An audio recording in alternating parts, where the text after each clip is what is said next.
You can now follow me on all my social media platforms to find out who my latest guest will be.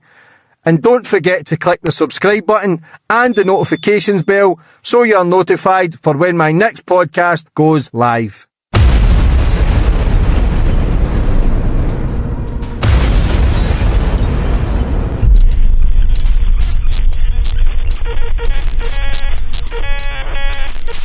And boom, we're on. And today's guest, we've got Bernt Stellander. Bernt, how are you? I'm very good, thank you. Thanks for having me. Thanks for coming all the way over. Well, that invitation is not something you say no to. I appreciate it. Yeah. Your book, The Sudden Impulse, about the Madeleine McCann case.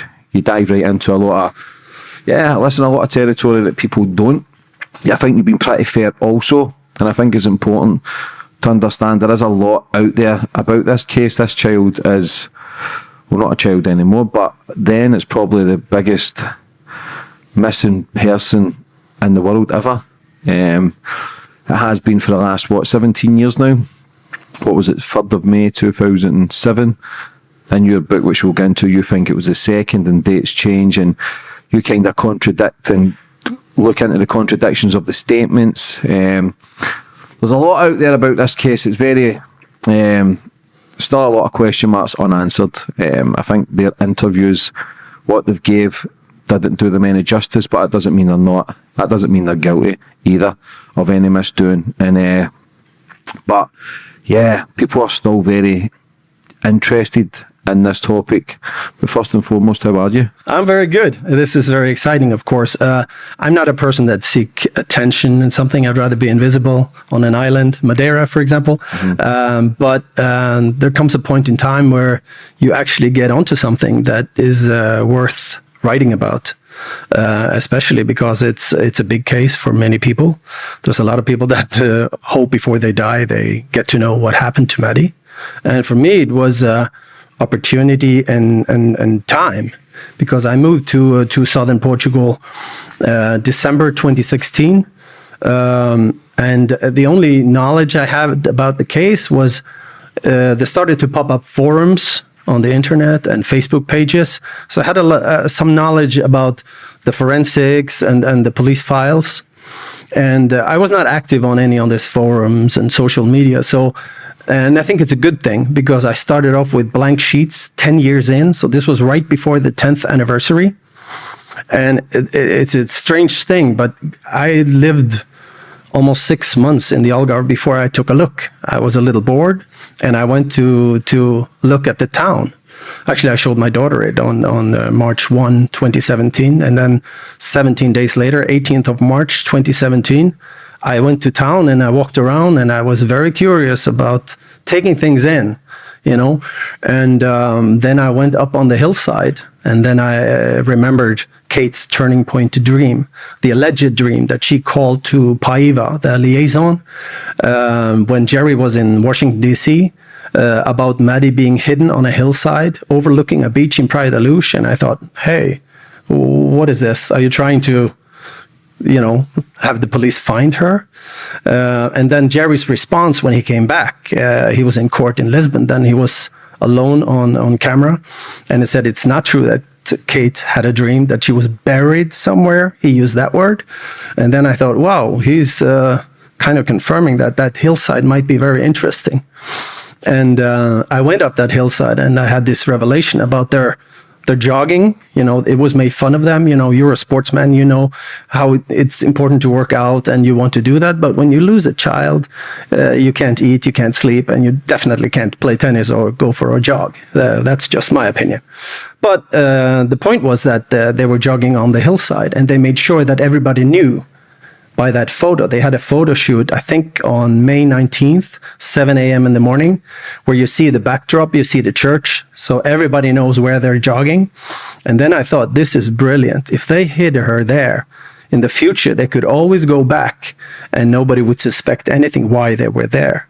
And then something peculiar was written by Jerry on the blog, his blog.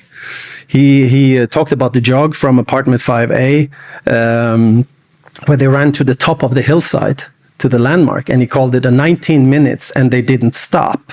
And then I thought, well, that's peculiar. Nobody cares how much time it takes to run there. And then I actually wanted to check for myself. I was kind of bad shape, overweight, but I did it in less than 12 minutes. So I thought that was strange, because they would beat me on anything past a half a mile. And I was walking on the steep parts, but they are runners, And so there was something about that hillside that really stuck out. So I decided to do a methodical survey on the hill. Where would I do it, given I was jogging there or playing golf? And this fits also, this hillside theory, with Mark Harrison, the former Scotland Yard superstar. He was there for a week with Mr. Amaral, the first detective. And I think maybe his job was to figure out where would somebody hide something in the area. And that was between the golf course on top of that cliff and the town. So, and then you had the South African there with the device, and he also marked that area. So, but I started with clean sheets, and I found some certain areas there that could be plausible. And I had a really extreme approach, really, because I was looking for a grave. And this has to do with profiling of a mother losing a child, and especially if potentially there is SA involved, and whether she knew or not, but what could she do after the child has passed is maybe giving her a more beautiful grave than we could dream of. That was my insane approach. And when you have a spot or a grave on that hillside, and the mother returning so many times per year, alone, I thought that it would be plausible to think that she would romanticize this in a way by placing symbols there. So I was looking for very subtle symbols there, like a heart, pink flowers, the letter M. And the weird thing was that in this area 2, I found all of the above, and then I put up a camera there, and then boom, here comes Jerry McCann past. What are the chances? So I had tried to get in contact with Amaral for about 8 months before that, but after I had this camera, this recording of this person walking past this spot 1, I call it, with the symbols, I knew that I could go solo and do this on my own by starting a cat and mouse game with anonymous emails to them, not about where, but that it might have been discovered, just to create some stormy waters and sleepless nights, to have them come back and narrow down the area. So I put up several cameras there, and eventually a friend of his showed up. So, and after that, I have both of them showing up, and I waited a week. I tried to have actually him come and remove the remains, but they didn't. But they showed up later, and I have some recordings there that are very interesting. Yeah. Was that the start of it all for you? That was the start of all, and my idea was that there would never be a book unless I had a find, and it's dangerous to program yourself, telling yourself something, because it becomes like concrete, But then friends of mine told me about that this story is something you have to tell. I mean, even if you make it like a fiction or something. But and I was going to move to Spain, and I even considered Italy, but then I actually, very strangely, 2 days later, I bought an apartment in Praia de Luz. I didn't want to be that crazy guy, going and digging and stuff. Even though the police, the PJ, Policia Judiciaria, the criminal police, they actually said it would be easier if you went and checked. So I started a little check digging, and this is what I saw some reaction to that, and on the video by Jerry, and I thought I could play on that, and that's why I started this game of trying to narrow it down and get some reactions. And so it's very strange for me, because if she wasn't there, they didn't put her there, why would they come? Why would they react? They would tell Operation Grange, Scotland Yard, and they would tell Policia Judiciaria, and then they would tell me. Did you send more emails, And so that didn't happen. and instead they sent friends, probably because of fear of maybe being trapped, because I confused them with those emails, I can tell you that. So the emails, did you message Jerry? Yeah, well, he showed up. I put a camera where I had the symbols, and after he noticed something had been done there, basically me test drilling, and the police didn't want to meet me.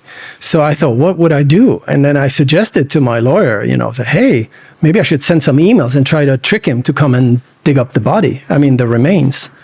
So I did. And the first email was basically just read carefully.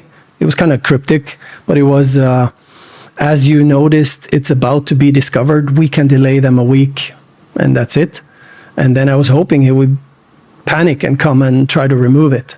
And I waited for him in the bush for a week, in the night, in the dark, with the whole shabam, night vision, different gear. Did Jerry show up at night time? No, he didn't. But they did show up 2 weeks later.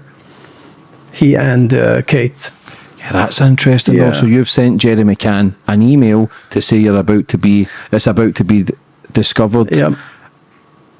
And because I had to play on that. And he showed up to the spot where you think Madeleine's buried. Yeah. And after that, when they showed up, I had to put up more cameras because I saw they had interest higher up. They were rushing by spot 1.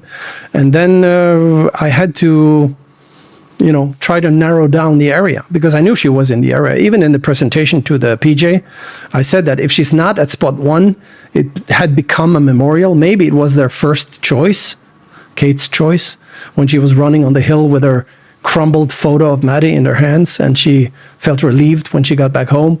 She had found the spot. That's my interpretation of that in her diary and book. So it kept going with this game, and it succeeded because, of course, I scared them off, and who wouldn't be scared? But they sent friends, and I think the first Mr. Nugget, I call him. His behavior was very strange, bizarre, but not when you understand that he might have been under the instruction by Jerry to, under a white lie, that the PJ is doing something there. Could you please check? Make sure nobody sees you. That's exactly how he behaves in my interpretation. But then a few months later, his wife shows up higher up. And that's when things turn, because she obviously looks like she's in the know, and they shouldn't be there. It's too close to the final spots.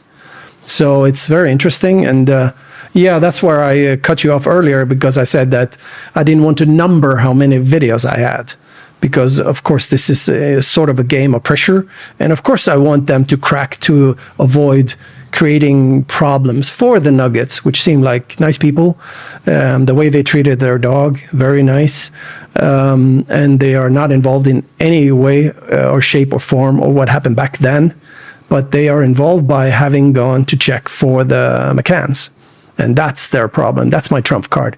And I'm going to play my cards slowly making moves.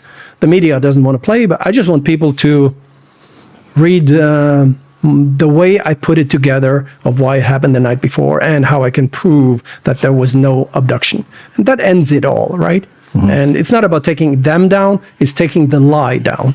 And that's what I'm all in for.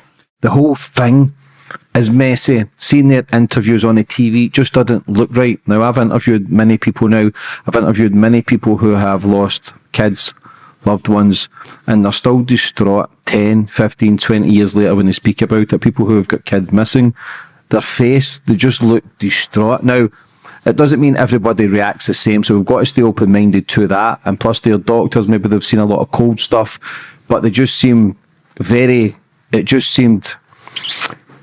always seemed as if they were justifying for me. Now, I'm not a detective, and I could be wrong, and if I ever do get it wrong and they weren't involved, I'll be the first to apologise as well. But just the interviews that they've done, the dates, the kind of, first of all, leaving your kids at 2 years old, twins, and 3 years old is neglect anyway. They should never have done that. They're babies. They're not kids at 12 and 13. The friends that they were with, and then out jogging and playing tennis 2 or 3 days later, washing the daughter's teddy bear. The dogs have sniffed blood in the room. They've sniffed out the dead body in their car, I think 20 odd days later. it just seems, and I've got to be honest, I feel as if they know a lot more. And there seems a bit of a cover-up. I know the Portuguese police, they were suspects also for Madeleine's disappearance at the start. Is that correct? They were the whole time and still are. Yeah. So, first of all, your book, The Sudden Impulse, this photo here, is this where you believe Madeleine is hidden? It's actually the area there on the hillside. So it's And where can people buy your book?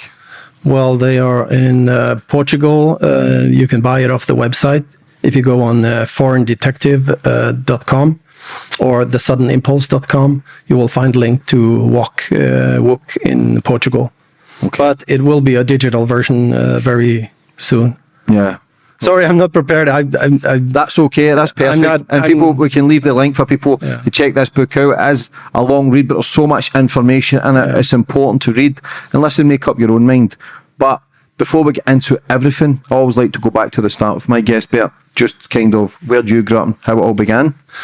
Yeah, well, I was born in Austria when my father from northern Norway studied medicine there, and he met my mother in Austria at the university. When I was 2.5 years old, we moved to northern Norway, land of the midnight sun, above the Arctic, and did the normal stuff. And then the army, we have mandatory duty. I did 12 months in the army military police. And after that, we apply for UN forces. It's very popular. So I did a tour there as a military police as well. And been a foreign exchange student in St. Louis a year after that. Several colleges, different engineering, optometry, business school. I hurt my neck playing football, like you did. What position did you play? Left wing in 4-3-3 or a striker at 4-4-2. You must be about, what, 6'2", 6'3"? Height? 6'1", not 6'1". Yeah. But I had a rocket of a left leg that could have reached far. But I hurt my neck, and I had to retrain from optometry to the business school. And then I had this. I was sitting with a coin, and I had this funny idea about alignment system for putters. So I patented the first alignment system for putters, and then, a few years later, had a whole brand and everything. I was just going to sell the idea.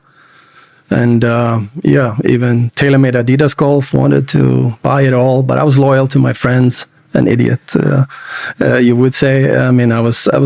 Loyalty is, you shouldn't put a price on that, right? Yeah.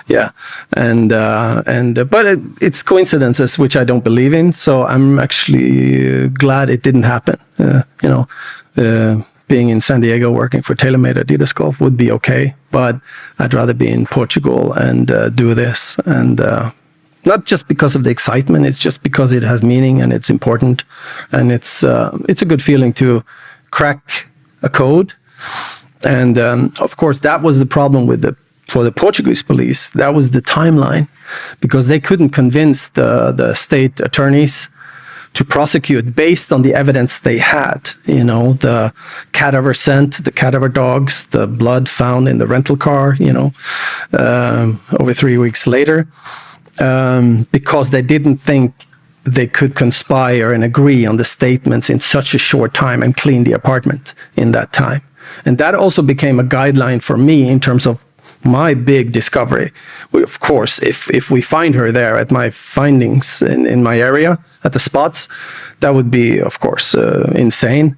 But for me, it's more important about the timeline, because it changes everything, and it's revealed by the evidence and by their words. They're guiding me to the night before in so many ways. And it wasn't like me wanting to try to fit that timeline. It was just being aware of statement and statement analysis. And when you have Kate talking about the night before as the night of all nights, you should maybe start to take a closer look, right? If you have a mother who lost her child being abducted the next night, why would you call the day before the night of all nights? And she talked about the unprecedented move that she loathed even to mention, that she slept in that bedroom the night before, okay? So, but she felt she needed to put that on record, because there had to be someone that having slept on that bed by the window, because they knew that if there was an abductor going in or out that window, they would have to step on that bed. So somebody had to mess that up. But she slept there for a different reason, of course. It was to take care of the twins when the chaos erupted after the accident the night before. For me, it started with, I wanted to find her if she was on the hill, and I was convinced she was on the hill. Okay. And then it turned to me during COVID. I sat down and actually started to read the statements really thoroughly. And then things start to pop out. And everything made sense once I discovered the timeline. And of course, they had some mistakes when they speak on video and everything, but also in their written statements, it's a multiple angle pointing to this timeline that I discovered. There has been suggestions of earlier that week, which makes sense because of that last photo that put the police totally in the tunnel in terms of tunnel vision, because that last photo was taken most likely on the Sunday before. And they said it was taken on the Thursday. So then everything changes, the whole game. But there was a lot of these photos that they had on cameras, they were blackened and messed with, and they were in the hands of the McCanns and the team McCann up to 3 weeks, especially this last photo. It wasn't even delivered with the other photos, so it wouldn't have any value in court anyways as an evidence. And the metadata on the digital photo stamp was also updated twice, so it's been messed with. It could be any date. So that just opened up the book in terms of finding. But if you had more time, there would be less mistakes. But there was a crying incident, a big one, that Mrs. Fenn upstairs from there, an 80-year-old lady, she heard a child cry, not a toddler. And so she thought it was Madeleine. It cried 75 minutes on the Tuesday. That's May 1st. And of course, this famous comment by Maddie that they said, why didn't you come when we cried last night? That points to that being on the 2nd of May, right? But they used it, the McCanns said it was on the morning of the 3rd to make us believe that she was alive on the 3rd. But when Jerry then says that she only cried one night, then it all falls apart. Then of course, that comment, if it ever was made by Maddie, was on the morning before, on the May 2nd. So see Kate and Jerry, is there any background reports on them before this with their kids or neglect or anything? This is also the big question that I don't dig too deep into, speculations and theories about why the cover-up of this. Because Jerry McCann, there is a CATS file, 19039 something, which is a sexual abuse file, but there's nothing on it. It's just on his name. I think actually it's on both parents' names, this CATS file. So if you think about why would somebody help these families, well, you could say there are many doctor families, upper middle class, they're abroad, and somebody knows Gordon Brown's brother or in the neighborhood or something, and he's on his way up. And of course, anybody would help, right? But the big question is why the Gold Steering Group was established, I think only 8 days after this. And what's that? It's like an emergency group set up by the government to control things. And I think that's part of why Clarence Mitchell, the spokesperson, was sent down there to control what comes out in the media. That's his words. Well, if there's a file on somebody and you have 4 families and they suspect possible SA within that group, maybe it's worth protecting something. I don't know. Embarrassment. I don't know. I don't dwell into those things. But 12 days after this, I think the 15th or 16th of May, Dr. Catherine Gaspar and her husband went to Leicestershire Police and gave a statement. And this is the big one that points to the SA, because it would be easier for her to let it go away, but they actually stepped up to the police, and they had been on holiday 2 years prior in 2005 in Mallorca with them. And then she had Catherine Gaspar, she had witnessed David, Payne, and Jerry talk about Maddie in a sexual manner, that she likes this, and doing certain gestures. And it happened twice.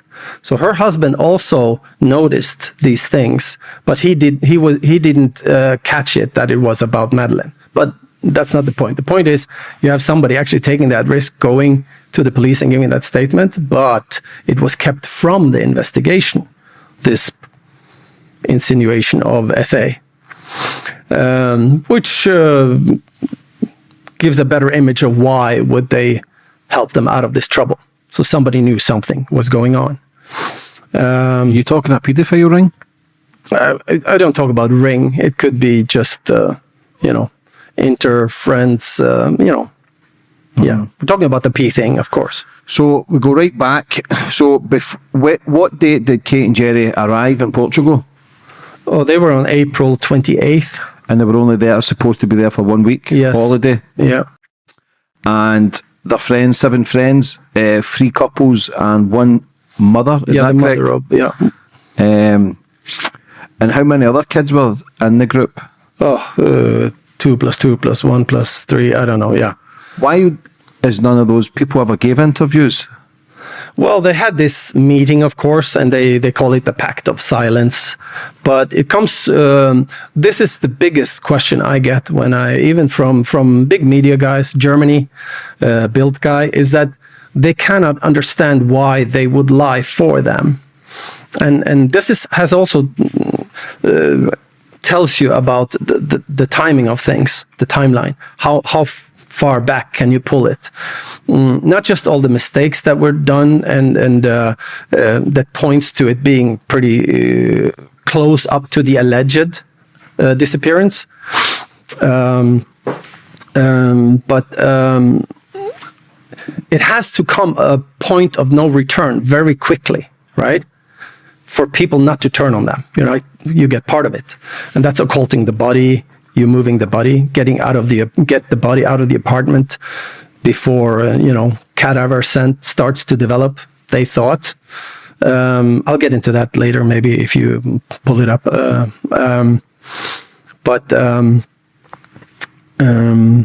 If I was their friend, and tragic thing happens, and then they risk losing the custody of the twins and their house and their jobs, I would lie for them, and I hate lying more than anything. But of course, not if SA is involved. I make a joke about it in the book. Then I would have been in Portuguese jail if somebody did that in my surroundings.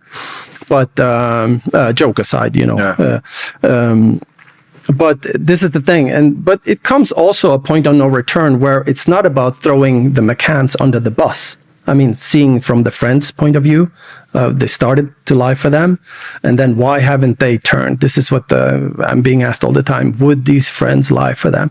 And then you have the cover-up, So now you're not throwing the McCanns under the bus. You're looking up at the government that want to protect the cover-up, and that is the big thing. So they can keep you in check very easily, these friends. And they haven't spoken. So they had a meeting. It's called the secret meeting in Rothley, Pact of Silence. I think David Payne may have used those words to the media. And it's easier to sit still in the bus and let this. But they had no clue this was going so big,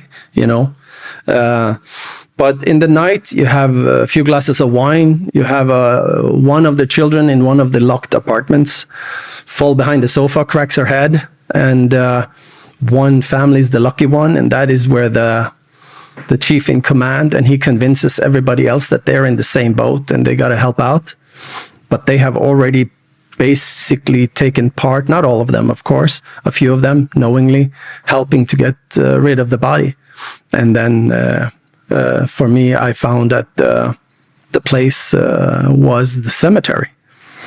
And this was based on Kate's words. And Yeah, because if there's a child goes missing, you're going to be screaming it from the rooftops. You're going to be coming forward, and everybody's going to be speaking out, doing as many interviews as you can, pleading for help. Yes. That's where the question... That's why I think it's becoming so... it's not even conspiracy theories, it's people are just so intrigued by it because it's so many question marks unanswered. The doctors, the kind of well-to-do people, but I'm going off course, but if you look at kind of Prince Andrew, you look at Epstein's an own fucking paedophile. Prince Andrew was still going to meet him. Why? Did they have something over him? It's the same as these people. If you're not coming forward and you're trying to do secret agreements and silent this and silence that, then what do they have over each other? And that's the questions, and I could be wrong as well, but it's just the way it looks. It looks very suspicious. So they're in Portugal, because even the videos though, and like I say, you've got to give Kate and Jerry credit as well, because even their videos of their kids and in their home, there seems to be lots of toys, the kids seem to be having fun, like they don't seem like bad parents. Obviously they neglected their kids, obviously, but when you look at the interviews, Jerry's asked the question about, do you feel bad for leaving your daughter, and he's saying, yeah, but millions of people have messaged me saying they do the same thing, and it's like justifying. You left your daughter, admit you should never have done it. 2 years old and 3 years old, there's kids in that room, should never be left alone at that age, because they can wake up any minute, any time. You could have put them in the pram and had them sit next to you. It just, there's, like I say, we'll get into everything, but just seems messy. So you're saying the first of May, holiday's going great. Was there any suspicious from any other of the tourists with their behaviour or anything odd?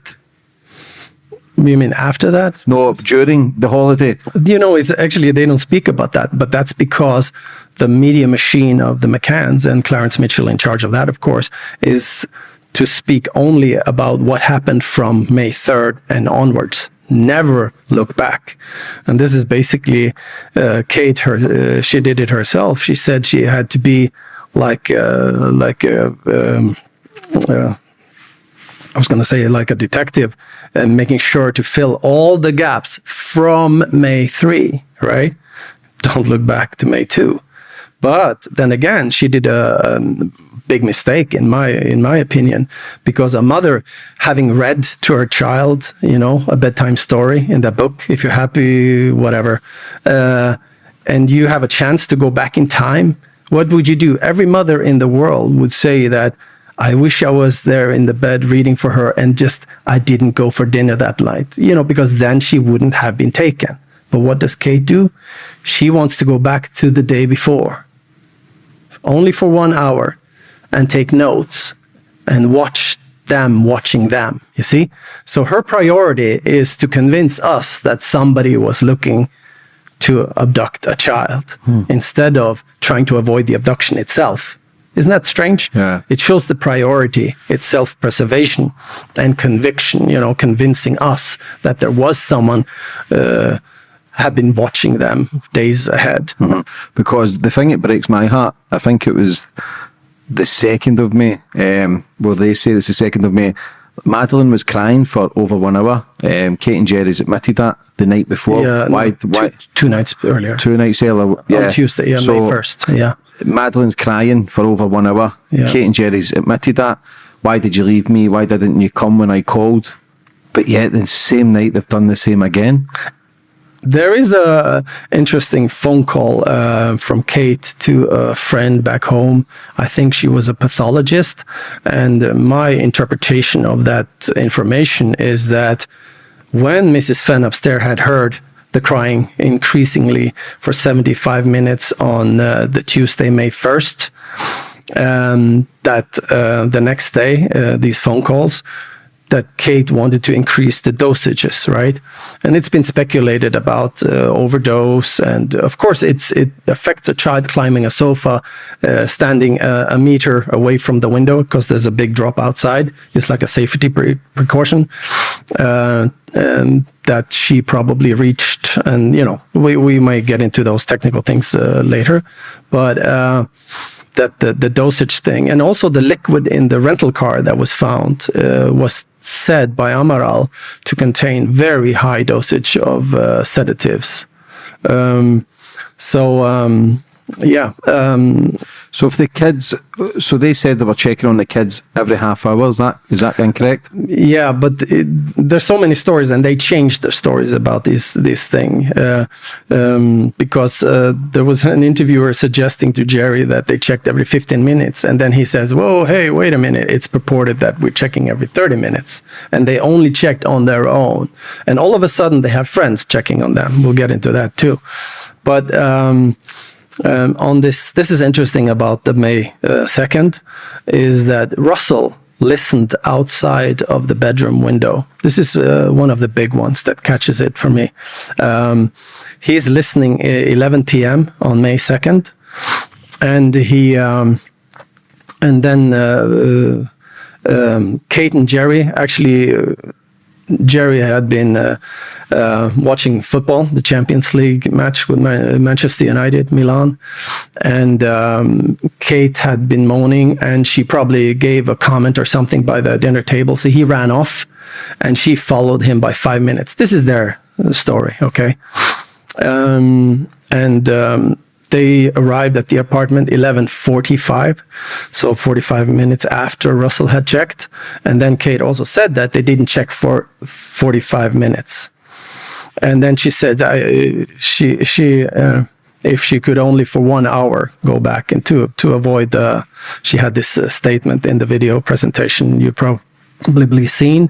But the interesting thing is that Russell, when he goes and gives a statement to Leicestershire a year after, and he's reading over his own statement, he says the following: "I would like to remove the word too. It was too well when he checked on 11 p.m. because it sounded ominous about something is about to happen, right? But why would he care about his check the day before if she was snatched the day after? You see? So he's very self-aware about not leading up to and telling, because he knows that if he was too well, it can never be too well. It's either quiet or it's not, right? When you're checking on the children. So there's so many fascinating aspects that of course, the book is very thick, but the way there's been a lot of interesting people that has written books, done the analysis. They haven't seen all the things that I see, but it's about how you put it together, and then you put the puzzles there in the right places, and everything makes sense. And this is the amazing thing about The Night Before. Everything makes sense based on that.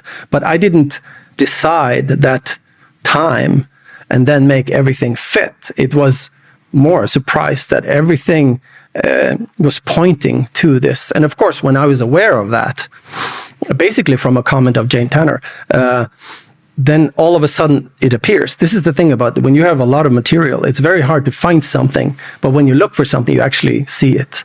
And this is one of these things. And Jane Tanner's comment was, of course, about the football. They were doing this reconstruction video. Who is she? Jane Tanner, the friend who saw the abductor. She said she's seen someone carry a child at 9:15. Yes. And then she said... That's the girl, was it the Tapas 7 they call them?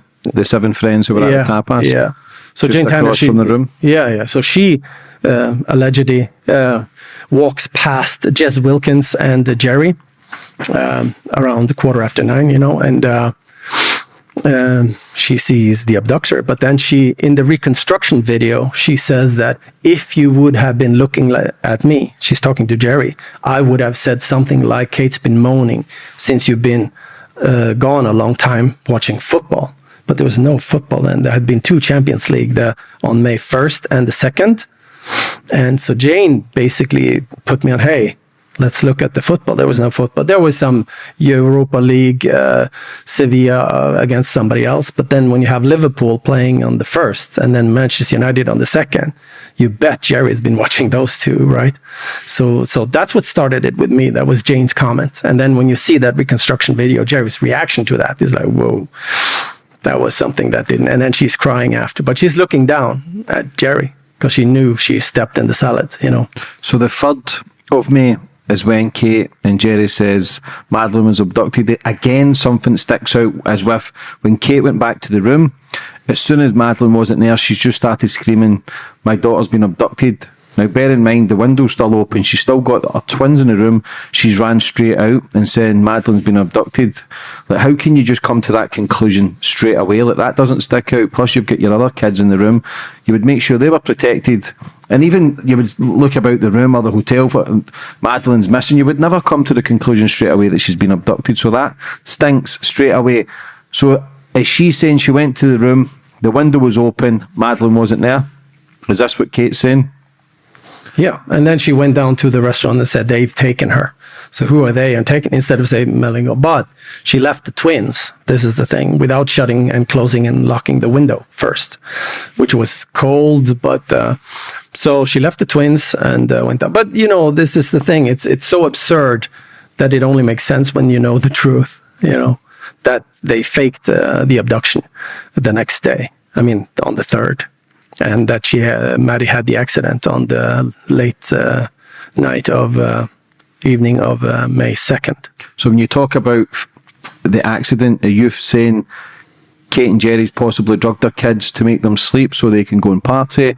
Because I know people have says Madeleine's fell off the couch or the sofa, banged her head and passed away. Is that correct?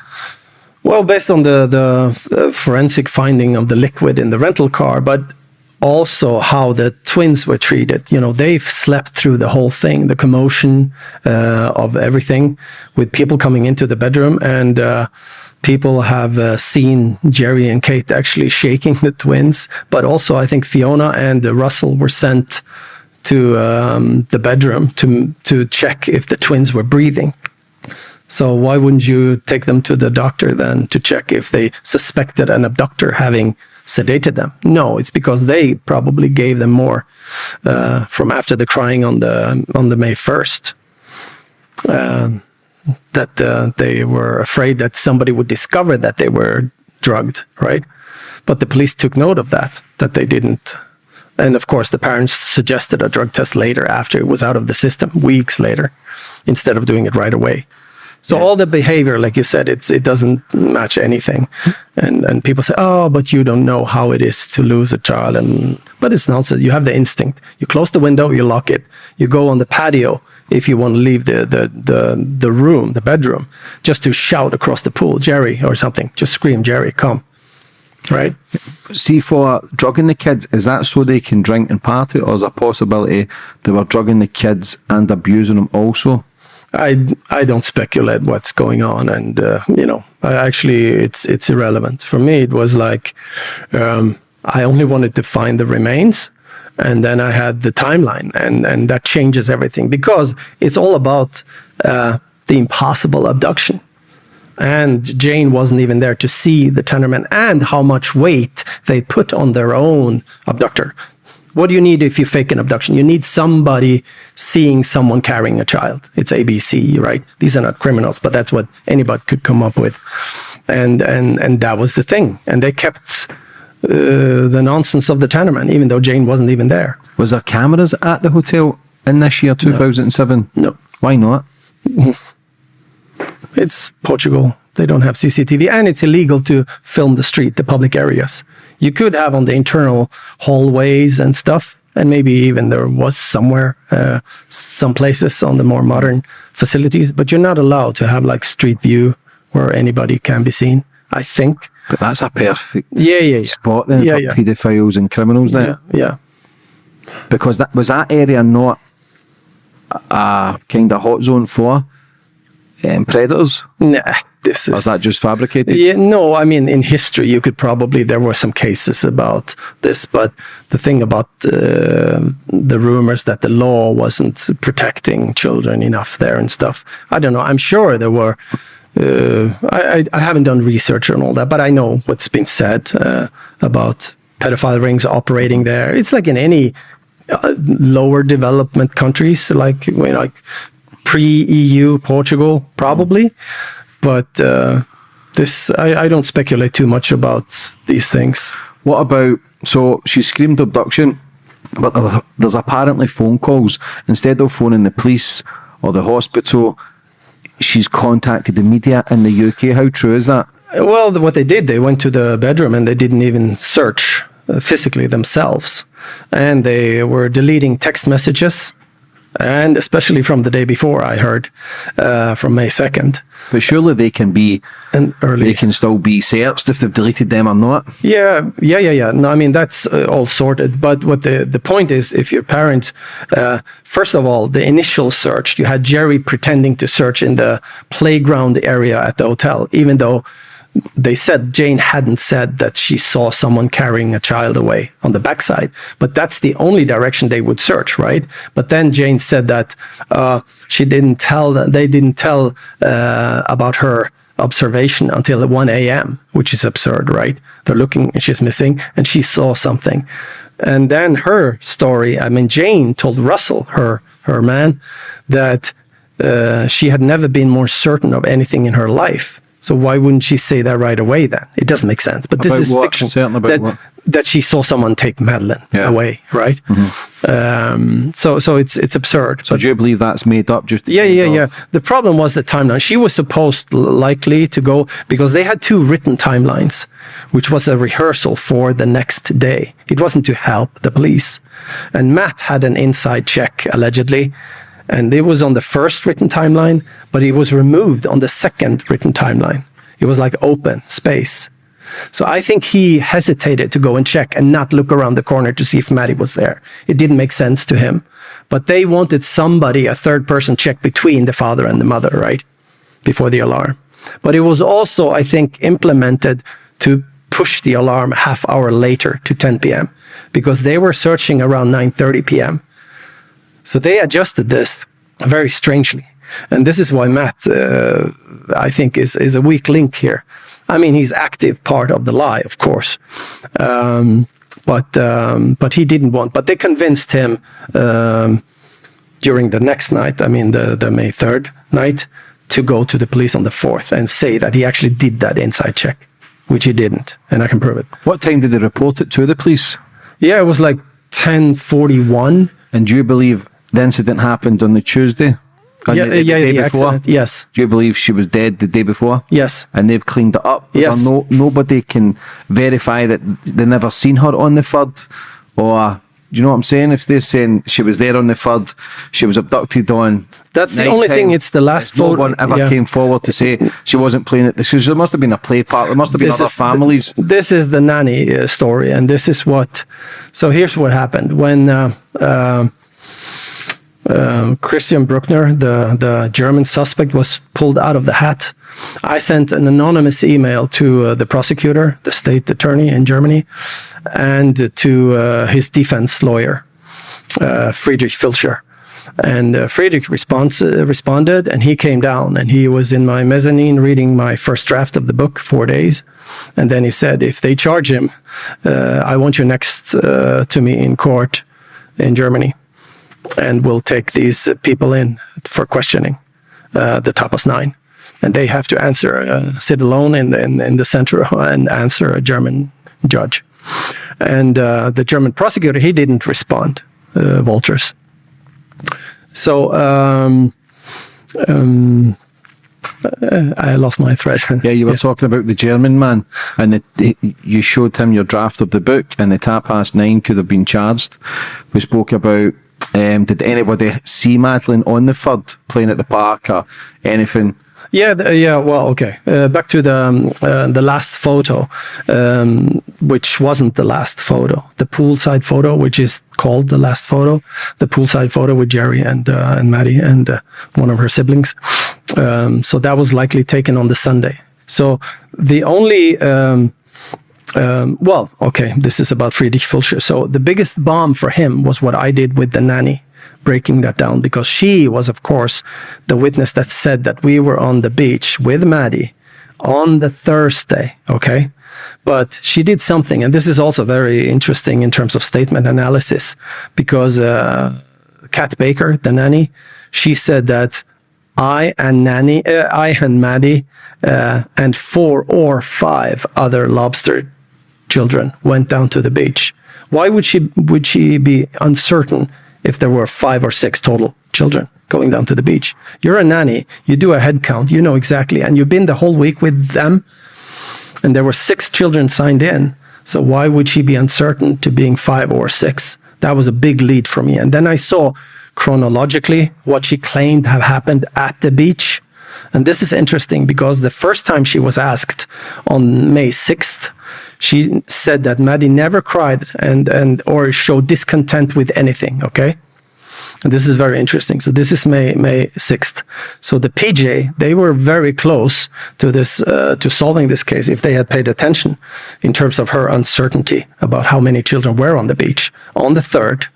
So the 10th, they took her back in for questioning only about this mini sailing thing on the beach. And she told them what happened and all these things, but no crying, okay? But then they had this secret meeting in Rothley, the group,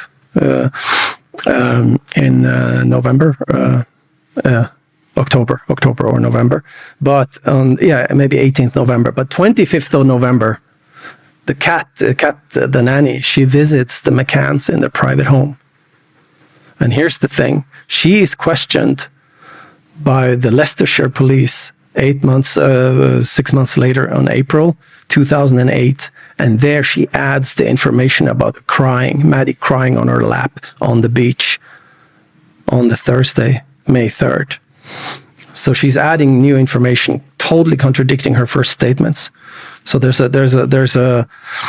a strategy here, and this is one of my biggest discoveries that Friedrich Fulcher, the lawyer, discovered, which was the big revelation for him. That's why I mentioned that at this point, because and I was shocked to see that actually this re-questioning that happened in Leicestershire police on April 2008 was demanded by Team McCann. They handpicked 25 witnesses that would testify that they were innocent, right? It was like a whitewashing campaign. And Kat was on that list, even with a specifically designed question. They sorted these people into groups and what question to ask them to make them look good, of course, Team McCann. But Kat was the key here. She wanted to ask, and she was asked about crying, even though she had said Maddie never cried. And then this thing, and she had just visited the McCanns at their home. This is priming. Of course, this is my theory, but you can look at the chronology and you see the logics, and then you see her adding the crying incident on the beach. So this is the only witness. There was the other witness that said that she had read on the lap, but according to the crash records, you can see that she's talking about a different day. This is another nanny. So there's only one witness to say basically she was still alive on the 3rd. Yes. But it doesn't really mean anything because she's connected to the McCanns. Yes. So when the police get called, the police come out, what are they thinking straight away? Are they obviously backing the McCanns? Yeah, they actually were puzzled by the window that was supposed to be jimmied and broken open. And they couldn't find anything there. So I think they were already onto them. But it was the behavior of the McCanns that they found strange too. That when they arrived, the first police arrived, you had Kate and Jerry, very controlled person, falling to their feet, crying with their face to the ground. But that's probably to hide that's crying without tears. I have a chapter on that in the book. And they did the same thing in the bedroom where the cadaver dog marked. The parents' bedroom, when the police entered there, they used the words like praying Arabs. Actually, this was the police description of it, like face down on the bed. I don't know if they were kneeling next to the bed, but crying to keep the police out of there. And then later you have a cadaver positive marking by the cabinet there. So because the young waiter, he gave a statement and says everybody else was more distraught than Kate and Jerry. Now, like we spoke earlier, people react to things differently. Not everyone's the same. But he says they never showed much emotion. And the fact that he said they were playing tennis 2 days later, they were out running 3 days later. Now, I've actually asked people who were on this podcast, and I messaged them and says, look, I said, I'm sorry for asking, but after your son went missing, your daughter went missing, did you ever do any sort of fitness training? Instantly or a week later, they says no, not for like months later. So this wasn't just 1 or 2 people, this was like 5-6 people I messaged, just to get a rough understanding, to see the sort of movements after a kind of, this is the worst thing that any parent can ask for. So like you say, they're doctors as well, and it's to understand them and try to look at it from all angles. But the way they were acting to then washing the teddy bear. Now that's your daughter's teddy bear who you think's been abducted. The last thing you ever want to do is wash that, because some of these people who I've interviewed, they've never changed the bedrooms of their kids ever. 10 years later, 20 years later. I know a girl who had a miscarriage. She's got a shrine of her baby photos and scan photos in the living room of that baby, and she's 4 or 5 years later, she still feels distraught. So it just doesn't sit well with as a parent myself, the reaction. But again, to look at it from their point of view, their doctors are cold. Maybe they've seen dead bodies, deaths their whole life with the medical industry they're in, but it just doesn't sit right. Well, it makes totally sense if you are aware of you have hidden the body and that there's cadaver scent possibly, or some other scent you don't want the police to discover. When you hear that the dogs are underway, which they knew, and that's why she washed it. So it makes completely sense that she washed it. And it doesn't make sense when you... And what about the dogs that came straight away? When did they come? These dogs, they came in July, end of July. And so May, June, so 3 months later? Yes. So if someone's been abducted, surely they're going to call dogs in straight away to follow the scent, no? Yeah, they used that. And they had the scent dogs, on the clothes, but no cadaver. Never lead anywhere? No, they said that some traces stopped at the Baptista right below, down the street, which is normal. They probably walk there every day. So, nothing. I think even they actually, checked the cemetery as well with these dogs for clothes, if she was hidden there. And that's where she was, actually.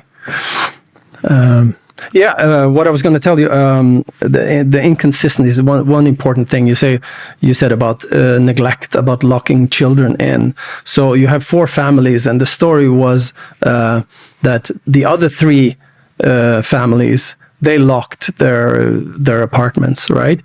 But keep in mind, the first statement by Jerry was that he and Kate used the key to the front door when they went and checked, okay?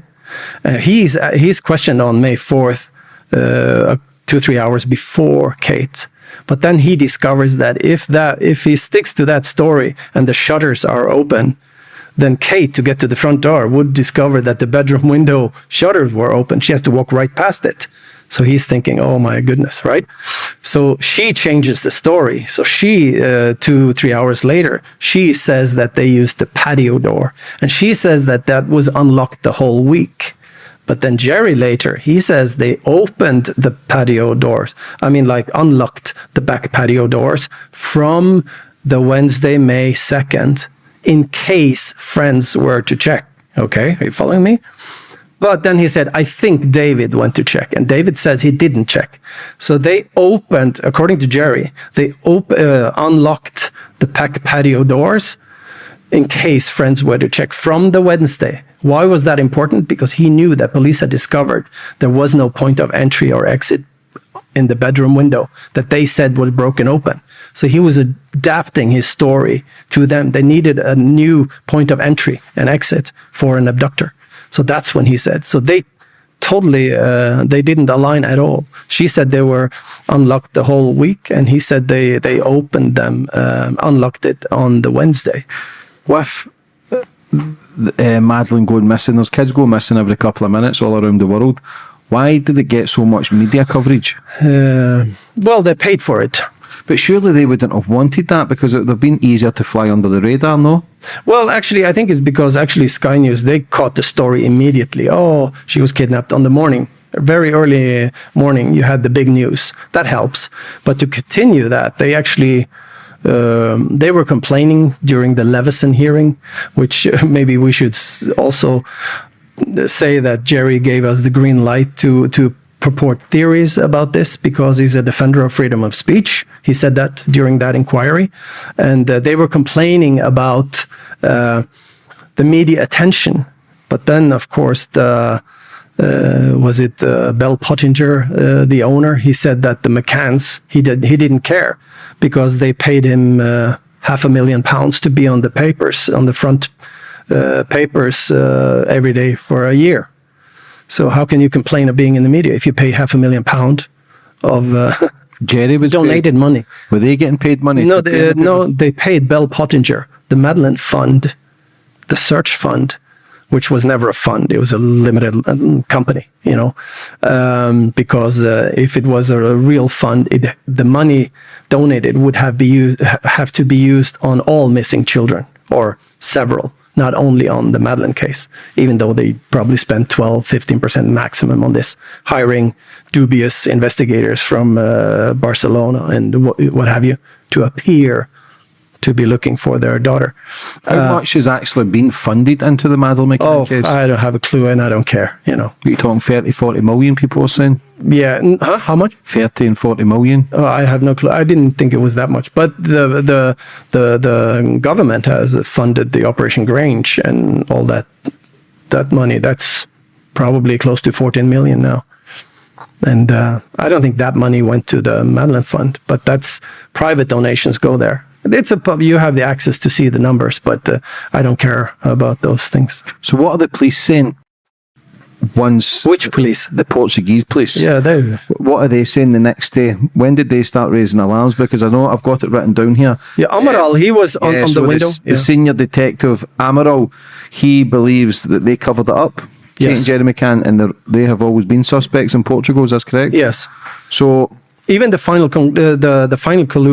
conclusion by de Almeida, it was basically same as Amaral, that the body was hidden by the parents.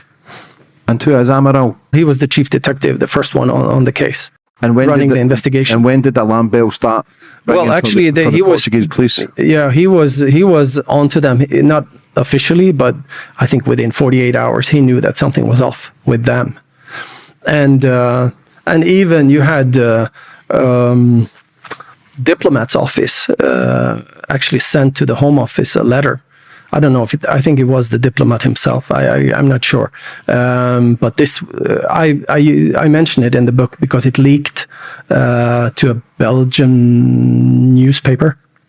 But he was worried about, are you sure we're going to help them and with everything they would need, because they're not cooperating with the police. That was the letter of worry from the diplomat, from the ambassador to Portugal. That's what I'll read out, because when you said they're not cooperating with the police, yeah, it's so. Listen, if you've lost a daughter or abducted, apparently you're going to be, like I says earlier, screaming from the rooftops, doing everything you can. You've clearly got nothing to hide. And I understand the police might have made them suspects, or they might have been told by their lawyers, listen, don't say anything.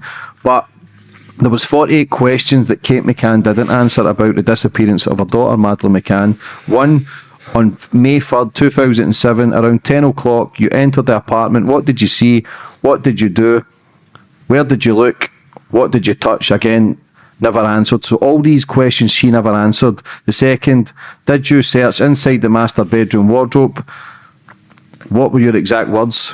3, shown 2 photographs of her bedroom wardrobe. Can you describe its contents?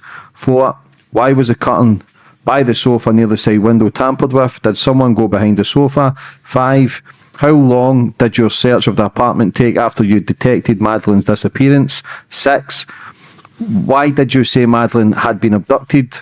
7, assuming Madeleine was abducted, why did you leave the twins to go to the tapas and raise the alarm? The supposed abductor could still be in the apartment. 8, why didn't you ask the twins then what happened to their sister, or why didn't you ask them later on? 9, when you raised the alarm at the tapas, what exactly did you say? What were your exact words? 10, what happened after you raised the alarm there? 11, why did you go and warn your friends instead of shouting from the veranda? 12, who contacted the authorities? In fact, I'll not even read out the numbers, but I'll just read the questions that she never asked. Who took part in the searches? Did anyone outside the group learn of her disappearance in those following minutes? Did any neighbour offer you help? What does "we let her down" mean? Did Jane Tanner tell you the night she'd seen a man with a child? Yeah. How are the authorities contacted, and which police force were alerted? During the searches with the police there, where did you search for Maddie? How and what way? Why did the twins not wake up during the search or when they were taken upstairs? Who did you phone after the occurrence? Did you call Sky News? Did you know the danger of calling the media because it could influence the abductor? Did you ask for a priest? By what means did you divulge Madeleine's features, by photographs or by any other means? Is it true that during the searches you remained seated on Maddie's bed without moving? What was your behaviour that night? Did you manage to sleep? Before travelling to Portugal, did you make any comment about the foreboding or bad feeling or a bad feeling? What was Madeleine's behaviour like? Did Maddie suffer from any illness or take any medication? What was Madeleine's relationship like with her brother and sister? What was Madeleine's relationship like with her brother and sister, friends and schoolmates? As for your professional life and how many and which hospitals have you worked? What is your medical speciality? Have you ever done shift work in any emergency services or other services? Did you work every day? At a certain point you stopped working. Why? Are the twins difficult to sleep? Are they restless, and does this cause you unease? Is it true sometimes you despaired at your children's behaviour and it left you feeling very uneasy? Is it true in England you even considered handing Madeleine over to custody to a relative? In England, did you medicate your children? What type of medication did you use? In the case files where you were shown canine forensic testing films, after watching them, did you say you couldn't explain any more than you already had? When the sniffer dog also marked human blood behind sofa, did you say you couldn't explain any more than you already had? When the sniffer dog marked the scent of a corpse coming from the vehicle you hired a month after the disappearance, did you say you couldn't explain any more than you already had? When human blood was marked on the boot of the vehicle, did you say you couldn't explain any more than you already had?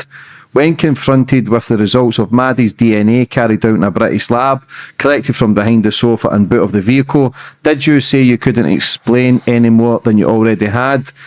Did you have any responsibility or intervention in your daughter's disappearance?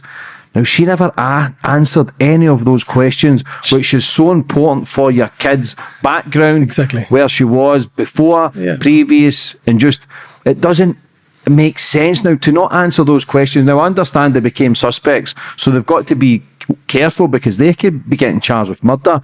But if you've got nothing to hide, you don't care. Answering every one of those questions. Exactly. You don't care about the risk at all. Yeah. If you're innocent. Some of those questions are quite in depth of, did you medicate your child? And there's talks of her giving Madeleine away. But there's a big problem with that. Makes completely sense. Keep in mind the first statements, Jerry was sitting behind her during the questioning and squeezing her shoulder and, having bodily contact. That was the first questioning where she was alone. This was when they were made arguidos, like suspects. Mm-hmm.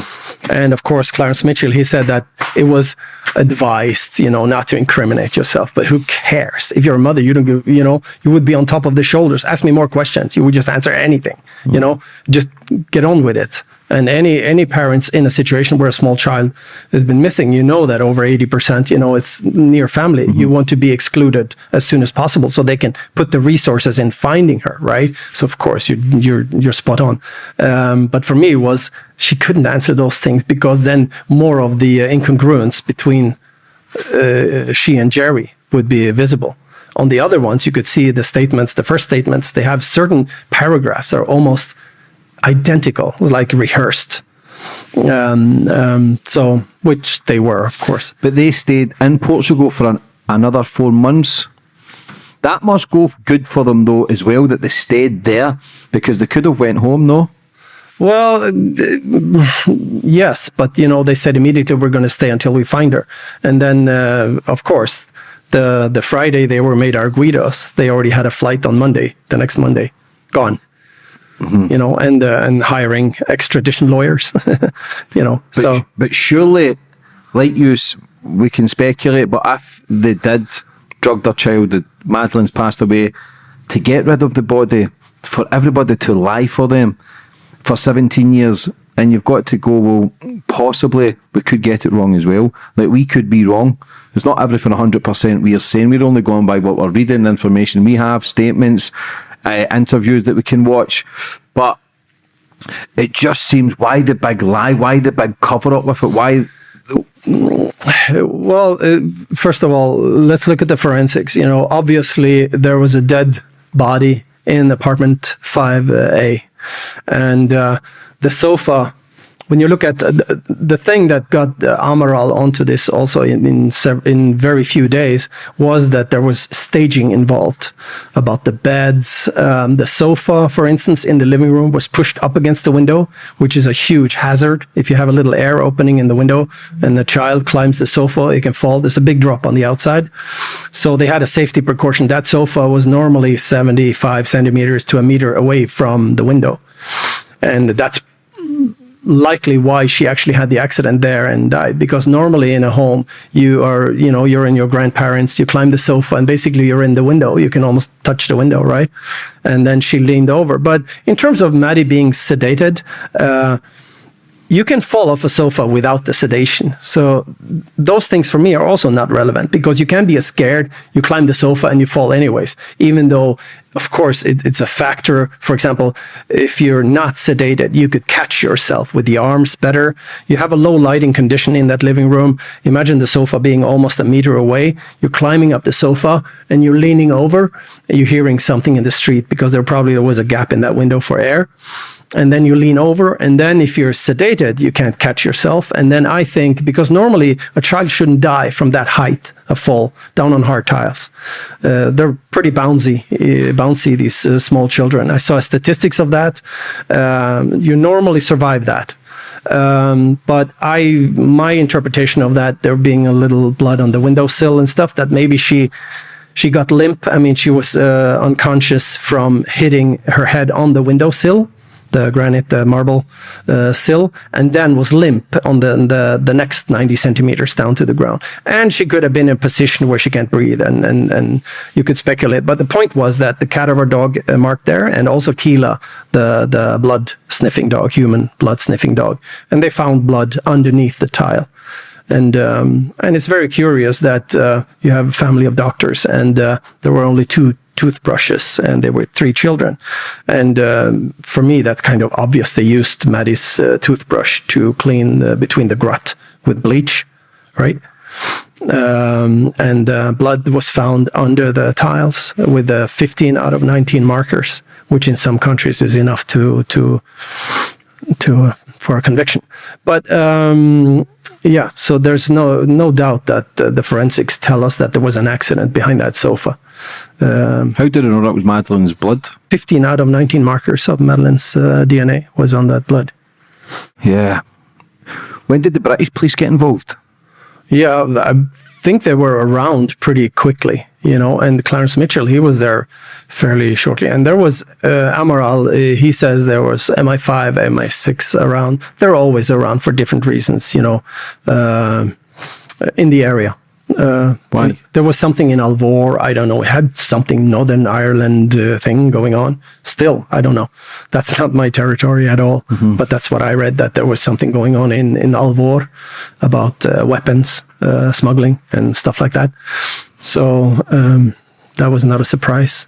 So the 2 dogs that were involved was some of the best dogs in the world. Yes. Eddie and Keela. Eddie and Keela, yeah. So Eddie was for the corpse that could smell dead bodies. Keela could smell blood. Human blood, yeah. And blood was found in the room and the car. So the way it looks then, if they have smelt a corpse in the car 25 days later after Madeleine possibly dead in the room. If there's blood, they've got rid of the body. See, the only thing is, surely they must have still been getting surveillanced or watched to then get a car, go and pick up the body again, put the body in the back of the car, and then take it somewhere else. It does seem a bit far-fetched. But if you had some surveillance GPS, well, all you would see is, after my theory, is that they rented the car to move her from the cemetery up to the final place they had prepared on the hill. Yeah. So why was there never a conviction of blood in the room and a corpse in the car? This is the thing, that the story based on these findings that PJ presented to the state attorney is that it couldn't have been done in such short time. Or I actually don't know what they concluded with him. This is my speculation about them thinking that they couldn't have aligned their statements and keep in mind the DNA that was later, but they couldn't convince them for prosecution. But here's the thing: at that time, the big politics had already come into play. They had pushed Amaral out of the case because he was onto them. He would have finished it, but he wasn't allowed to finish the job. So he was transferred to the main office in Faro, in the Algarve main office, which he later resigned to write the book, The Truth of the Lie. And they went after him, of course. So he wrote the book, but did they not sue him? They sued him, yeah. And then he lost in the first one, and then he appealed, and then they appealed his appeal win to the Supreme Court, and they lost, the McCanns. And then they went against Portugal in the Human Rights Court and lost there as well, of course. Yeah. In his book, then, he basically exposed them by saying that they were suspects. He basically, actually, what we've been talking about, the findings behind the sofa, the blood, the DNA, and especially the findings in the rental car. I didn't read his book, actually, but I've seen documentaries. I know what he's talking about. And that the body was removed, and that the friends are part of the cover-up by knowing and lying in the statements. There was a rumor that the PJ, they were very clever. If this is correct, they were trying to charge the friends, Jane, Matt, Russell, and Dave, for lying, because they had their statements. So they knew if you have 4 statements that don't align, you have to decide who lied about what, right? And that's an impossibility to sort that out. So all lied. And in November, the rumor was that they were going to 2007 to charge those friends for lying about the case, or taking part of the occult, the moving of the body, or I don't know what the charges would have been. I'm not a legal expert in any way. But they didn't want to play that game, the state attorney, because that would have solved everything. They wouldn't have lied under oath, and it would have been exposed, the lie, between these 4 friends. And this is also why Kate couldn't answer the 48 question without Jerry there, because they could never align their statements about these details, especially about what did you see, what did you do, about the history. And back home, they were normal husband and wife. They would answer the same thing, I guess, about her medical condition and stuff. But they refused to hand over her medical papers to the Portuguese prosecution, Maddie's Why? files. I don't know. The media, they talk about her eye defect, The parents are actually honest. They say that she had a fleck on the iris, but the media used coloboma. I've studied optometry, so I know the difference. And if you have a slit in the pupil, you would need sunglasses, because you can't shut the light out. You would be highly light sensitive. But anyways, I don't know why they didn't want to. What about the German paedophile who was in the area in 2007 who had previous of these crimes? Christian B. Yeah. Bruckner? Yeah. Because obviously he's never been charged. 2020 he became prime suspect, but he was in the area at 2007. I think he had a camper van and stuff as well. Yeah. What's the story with him? Well, he was basically checked out by the PJ, by Amaral. They didn't go through everything, but they sorted him out. But Friedrich Fulcher, his lawyer, who came down and visited me, I took him to Faro, to the courts there, because he has an alibi, basically. Let's call it a semi-alibi. He had a girlfriend at that time. That week, he was driving to Carguero, like a 40-minute drive, and meeting his girlfriend, who was with her parents. She was 18 years old, a German girl. But the reason she hasn't stepped forward is that she's married today and has a child with the guy she was cheating on in Germany. So we tried to go to the courts to find out who she was, because she was caught with a pepper spray when she returned. So she will eventually, if he would have been charged, which he won't be, because Wolters now has read the book and he knows that that's, it will create enough doubt, and that's a hurdle he cannot surpass. So charging him, so that's going to fall apart. But this young lady, she had this. So he went before midnight. He was in Carguero with his van every night. So imagine if he took Madeleine around 9:30 or 9:15, 20, and then he goes and have sex with his girlfriend that he had the whole week, and she didn't notice there was something with him, or that doesn't make sense. So, and you have the time, you could probably narrow it down to that being a very good alibi, actually, even though it's a semi-alibi, because he could have stuck her away, hidden her somewhere, and you can speculate if he had taken her. But the German prosecution, they obviously didn't know the police files at all, but they were handed by Operation Grange.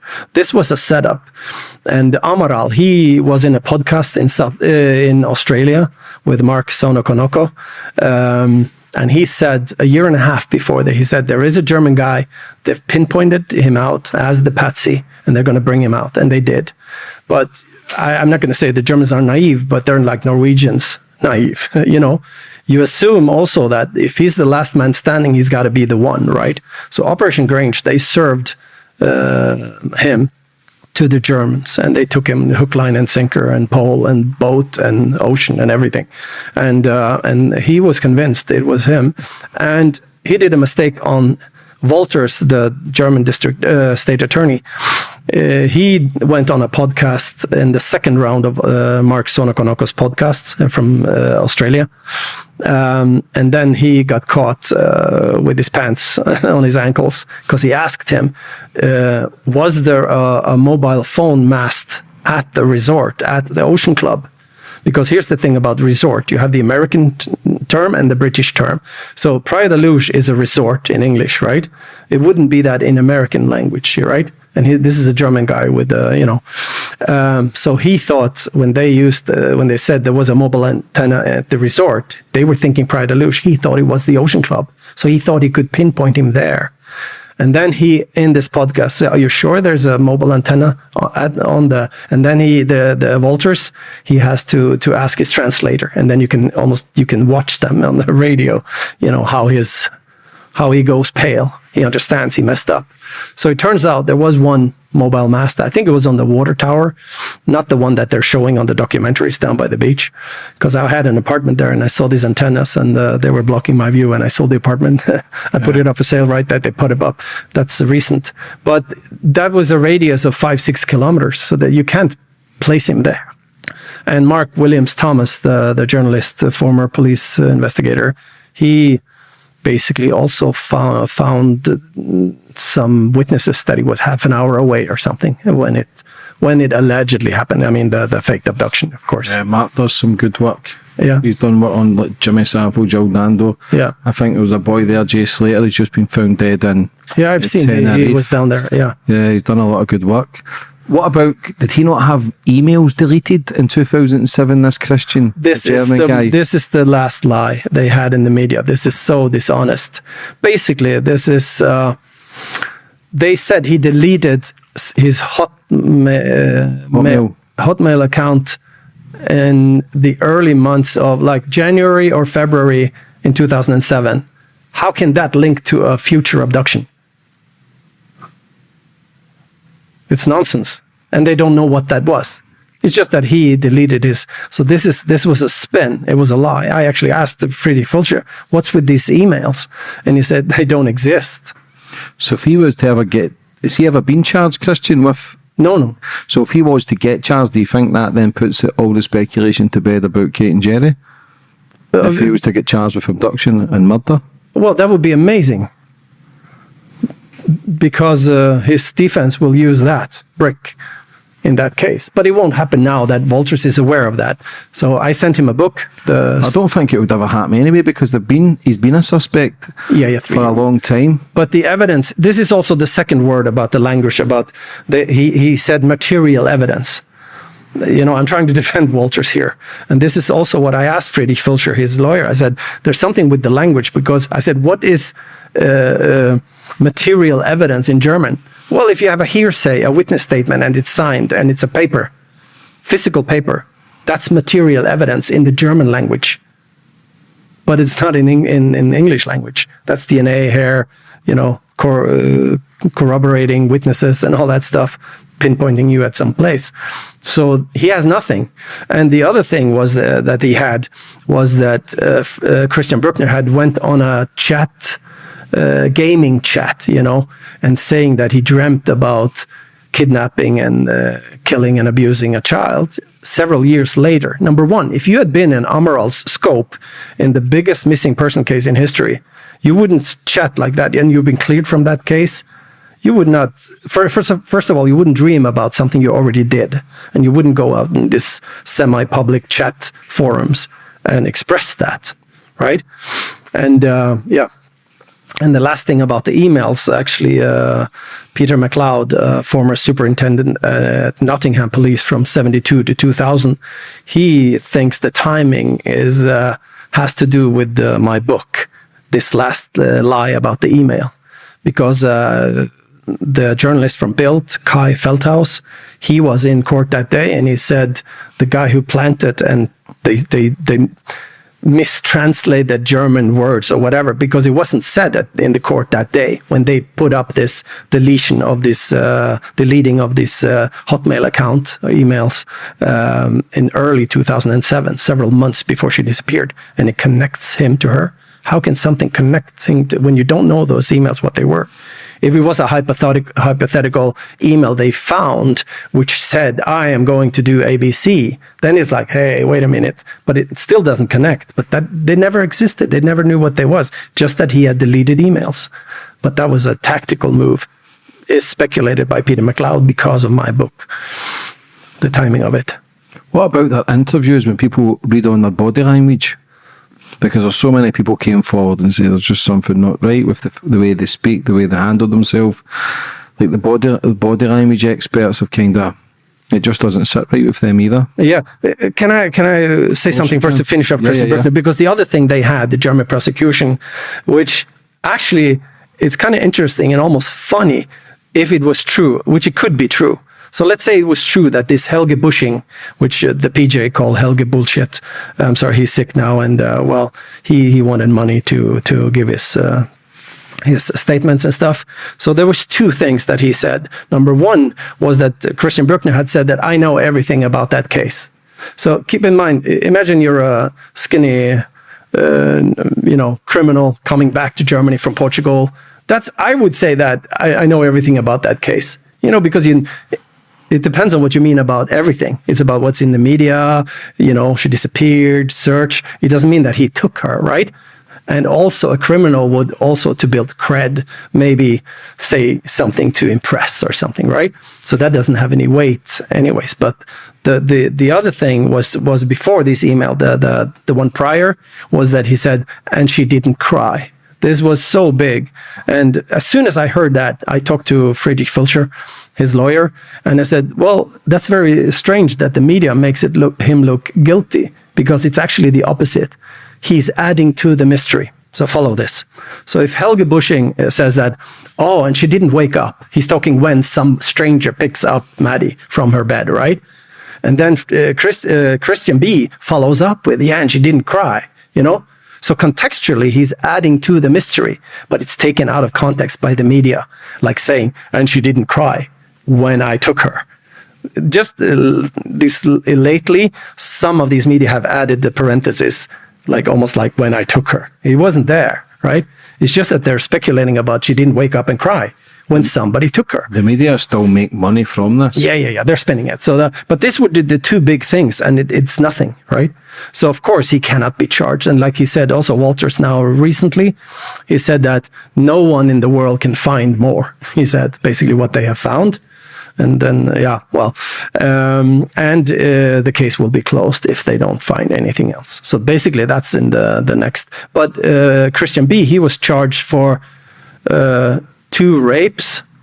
This is also very strange, these 2 rapes that he's charged for now, for 5 cases. They're opening again in August 5th. And the judges actually lifted the arrest warrants for all of them, 5, because of the lack of evidence. So imagine these 2 rapes. Helge Busching had seen video where he rapes 2 young women, a teenager, 2 teenagers or something, right? In court, that doesn't even have any weight when you don't know who it is and they state that they were raped, because it could be a role play that is abused to impress, right? To create doubt in a court. It's easy to be a defense lawyer. Hey, no, it was just a role play. I don't know. I haven't seen this video, so like I'm speculating. And the other 2 was exposure. Maybe he changed his clothes close to a playground. I'm not trying to make him, he's a pedophile and a beast or whatever. I don't care. I don't want to meet him. I have nothing to do with him. But I'm pragmatic, and this is about this case.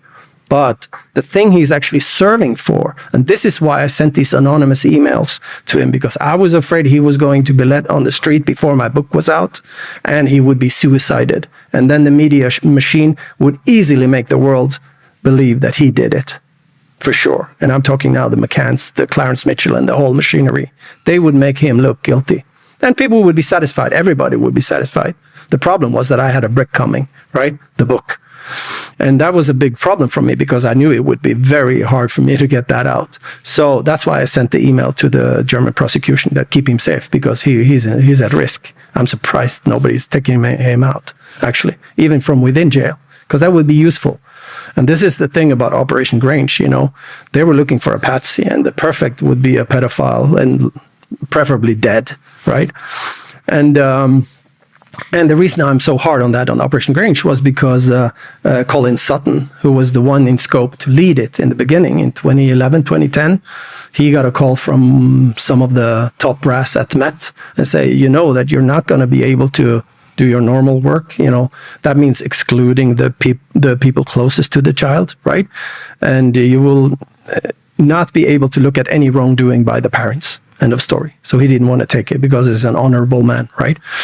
And so basically that's a definition of a cover-up. That's why I don't worry about saying that out in the open, because it's basically proven by their actions. And this is why it keeps spinning. They keep the funding, because as soon as the funding stops, the Freedom of Information Act, is that what it's called, are going to start flowing, you know, to see what they did. And I know they're probably, I mean, their team golf handicap has probably been mostly reduced, and that's a really good result. But beyond that, they have nothing to show for. Who were the main suspects in 2007? How many suspects has there actually been in the Madeleine McCann disappearance? Yeah, here's the thing, that after the McCanns were in the scope of the investigation, they turned on Robert Murat, he's a British-Portuguese bilingual, and he was living right in the neighborhood. And so he was a translator, and they turned on him and tried to frame him, actually. Jane Tanner said that it was him. They put him in a car with the glass window thing, and she pointed him out. And and there have been some shady people, but I don't think Robert Murat was an Arguido officially. Based on that, I just think he was investigated. But like you said, they've been looking for it. There was a Polish couple that had been on some videos. They were excluded pretty quickly. So that's a good question. It basically was they turned on Murat, he was out, and then they found the guy, the perfect suspect, Christian Bruckner.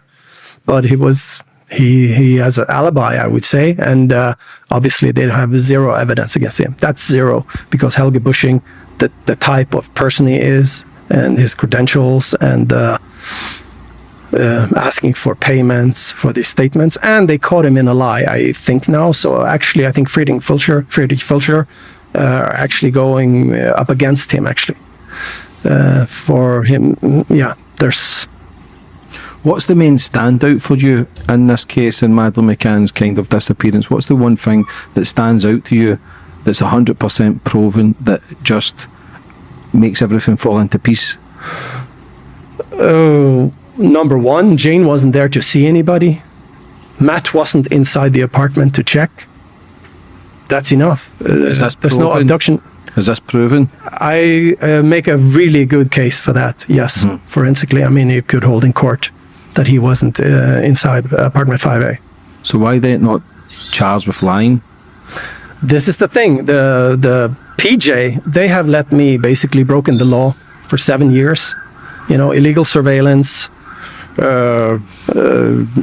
digging in national parks, harassing people. They know about my emails. I updated them. I had a one contact person that I trusted, because I knew that as soon as there was some information from the PJ to Operation Grange, then I wouldn't get any juice on the camera in the bush on the hillside. So that was a big problem for me. I actually wanted to solve this very easily in the beginning. I tried to get in contact with Amaral, and I knew that if he could get me 2-3 people that we could trust, and we get the intelligence when Kate lands in the Algarve, then we would be waiting there for her to show us where it is, where she visits. Because this is my theory, that she come back all these times. It's emotional. And imagine your worst nightmare, your mother, your firstborn child, IVF treatment, hallelujah, you get your biggest dream and you lose her. And the biggest nightmare, she's taken, and then you go back to your worst nightmare like 8 times a year. That doesn't make sense, right? Unless it's to control something and now we're getting into something that I'm surprised about the tabloid media, and this is also about why nobody speaks about this book. There seems to be some kind of injunction or something about this, because other books about the Madeleine McCann case have been touched and ridiculed. I'm just waiting for ridicule, because I'm very confident about the timeline. I'm very confident. And mathematically about these things that I discovered on the hill and what's on the video and the context of me emailing, playing this game, it's almost mathematically impossible that this is not connected, everything, and that she's there. So let's talk about that then. So when you started looking into the case, you got involved with it, you set up cameras, and because did they not go back every year? This is the first year they've never went back in 17 years, is that correct? Who, they? Madeleine and Jerry. Kate and Jerry. No, Kate's been every year. She said even in the interviews that she's down to twice per year now. But I can tell you, since I started this, she haven't been that many times back there. The first 10 years, they were, several times per year. And what made you pick this spot? Why do you think Madeleine is buried here?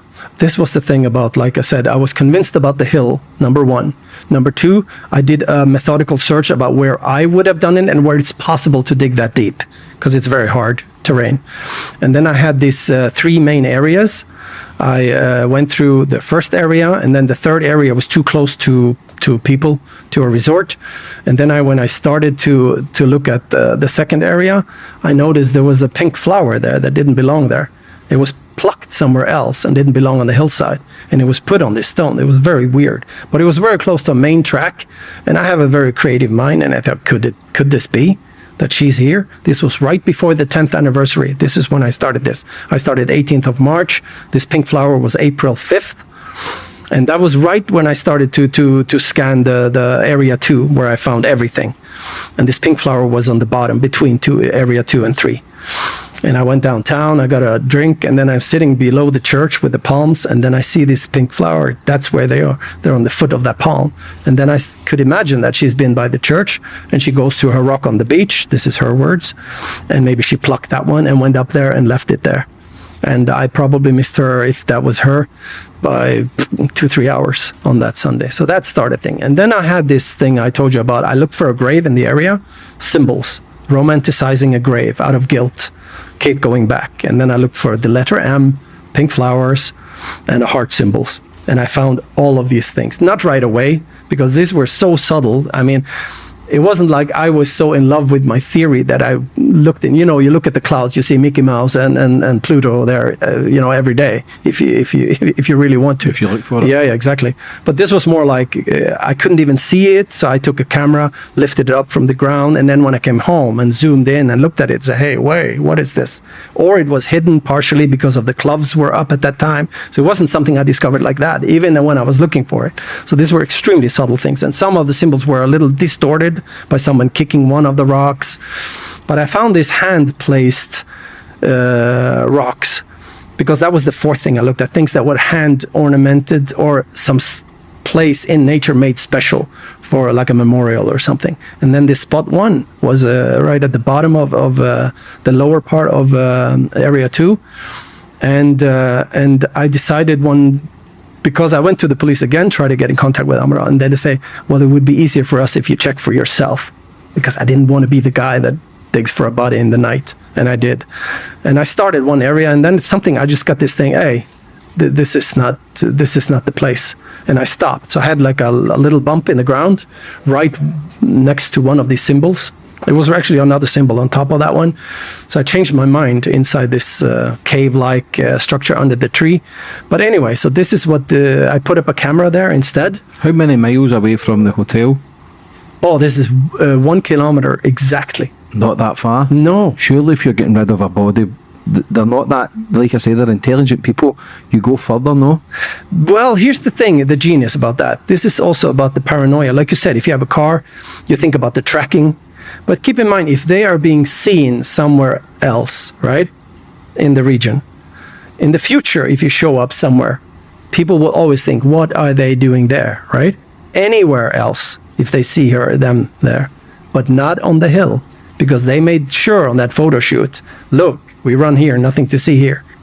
Even mentioning how many minutes they spend to run to the hilltop, everything, right? And that was a lie, because I did it 7 minutes faster, and they'll beat me by 2 minutes for sure. They'll do it in 10, that stretch. So it was a brilliant place, even though maybe they didn't have much choice, but it was a genius place, because in the future, they could always visit her grave with nobody having any suspicion, even if they saw them there, not sitting by the grave. So it has to be hidden. And my spot 5 is like almost like if you wrote a novel and found it for this purpose. It would be perfect. So what happens when you're digging then? Were you given the green light by the police to do this? Yes. Why? Because of media and because of the political pressure. This is why, that's why I lost my track earlier. The PJ, why aren't they communicating with me? Because they know I will check it myself if they just don't contact me. But it's political. Because the chief of Policia Judiciaria, PJ, the criminal police, he has a book. He got it in hand, well, not in hand, but it was an agreement to deliver the book to him at the office. His assistant received it from the publisher. So why the silence? Because it's a headache. They want it to go away. Even Amaral, before he moved, he got a phone call. It doesn't matter if this one gets shelved, right? But he knew the truth, and he didn't want to give up. I don't know if he lost his pension to write the book, but it was like a fair deal. He probably came out even, and he could have made another million if he pushed it to here. So you're digging so you're looking for the body? Yes, remains. And what did you find? The first spot, I finally got a meeting with the PJ. After 8 months, it was the Norwegian consul who set this up with a CSI contact they had. And that was interesting for me, because I finally got to present my this was early stage of this. This was spot 1 area. I had the Jerry on camera, and I had these symbols. And how long did you set the cameras up for? How long did you have the cameras there? 5 years.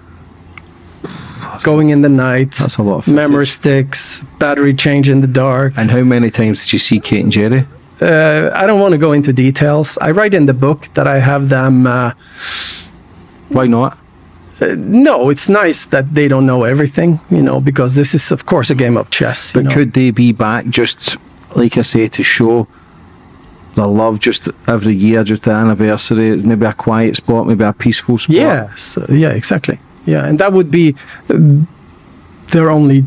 But the reason... Or do you think there's more to the madness? Well, the point is, if that was true, if they knew, for example, if they had hit her elsewhere, okay, why wouldn't they now promote getting that dug up? Because then my book will drown, right? It will drown, and my timeline would disappear with the book, right? Which is the jackpot here, is the timeline. Keep in mind, this is an impossible find, let's be honest, right? And you have a small body in a bag in the ground, 17 years, what's left, all these things. Even if you're right, you may not find anything, right? A zipper, you're in a slope, you have gravity, you have water. It can be, it could be 100% correct and there's nothing there. So why wouldn't they push this? They could say to Operation Grange, hey, why don't you go and dig up the whole hillside? Why not take the dogs back out? Because I read that... Oh, I was going to do it. A corpse, they can move a corpse body. They've done a blind test with a corpse, 40 years old. Yep. moved the corpse and the dog still found the corpse. Yeah.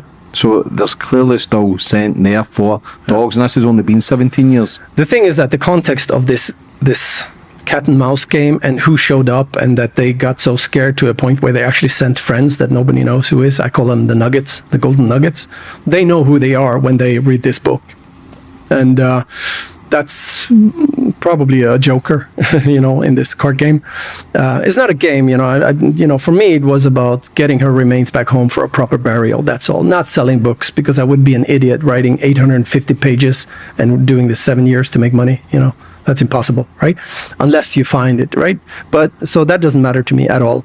But the truth matters to me. And that's the thing. It's the timeline. She died the last hour before midnight. The last hour of May 2nd.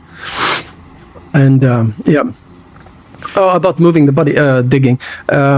Yeah, I was going. The police. They had this. I was allowed to present this to these investigators. I had 2 of them. They were actually on the case when I was there. CSI guys, both. And then all of a sudden there were 3, and then there were 4, and then there were 5, and they were like, they couldn't believe it, right? So they wanted to meet there in the afternoon to show them these 2 guys in civil. And I went to Valencia that Christmas 2017 for a week.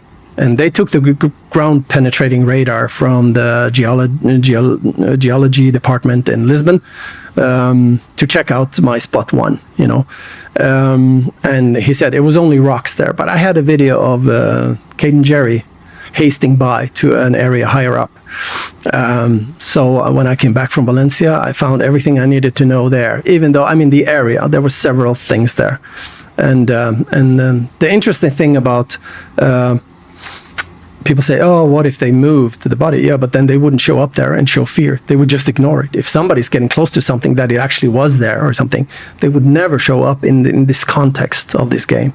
It's not to be too technical. You have to read it to get the whole story. But it's a wild story. Could they always be shown up to make sure maybe they're not going to start a new project, build new houses, maybe dig up the land?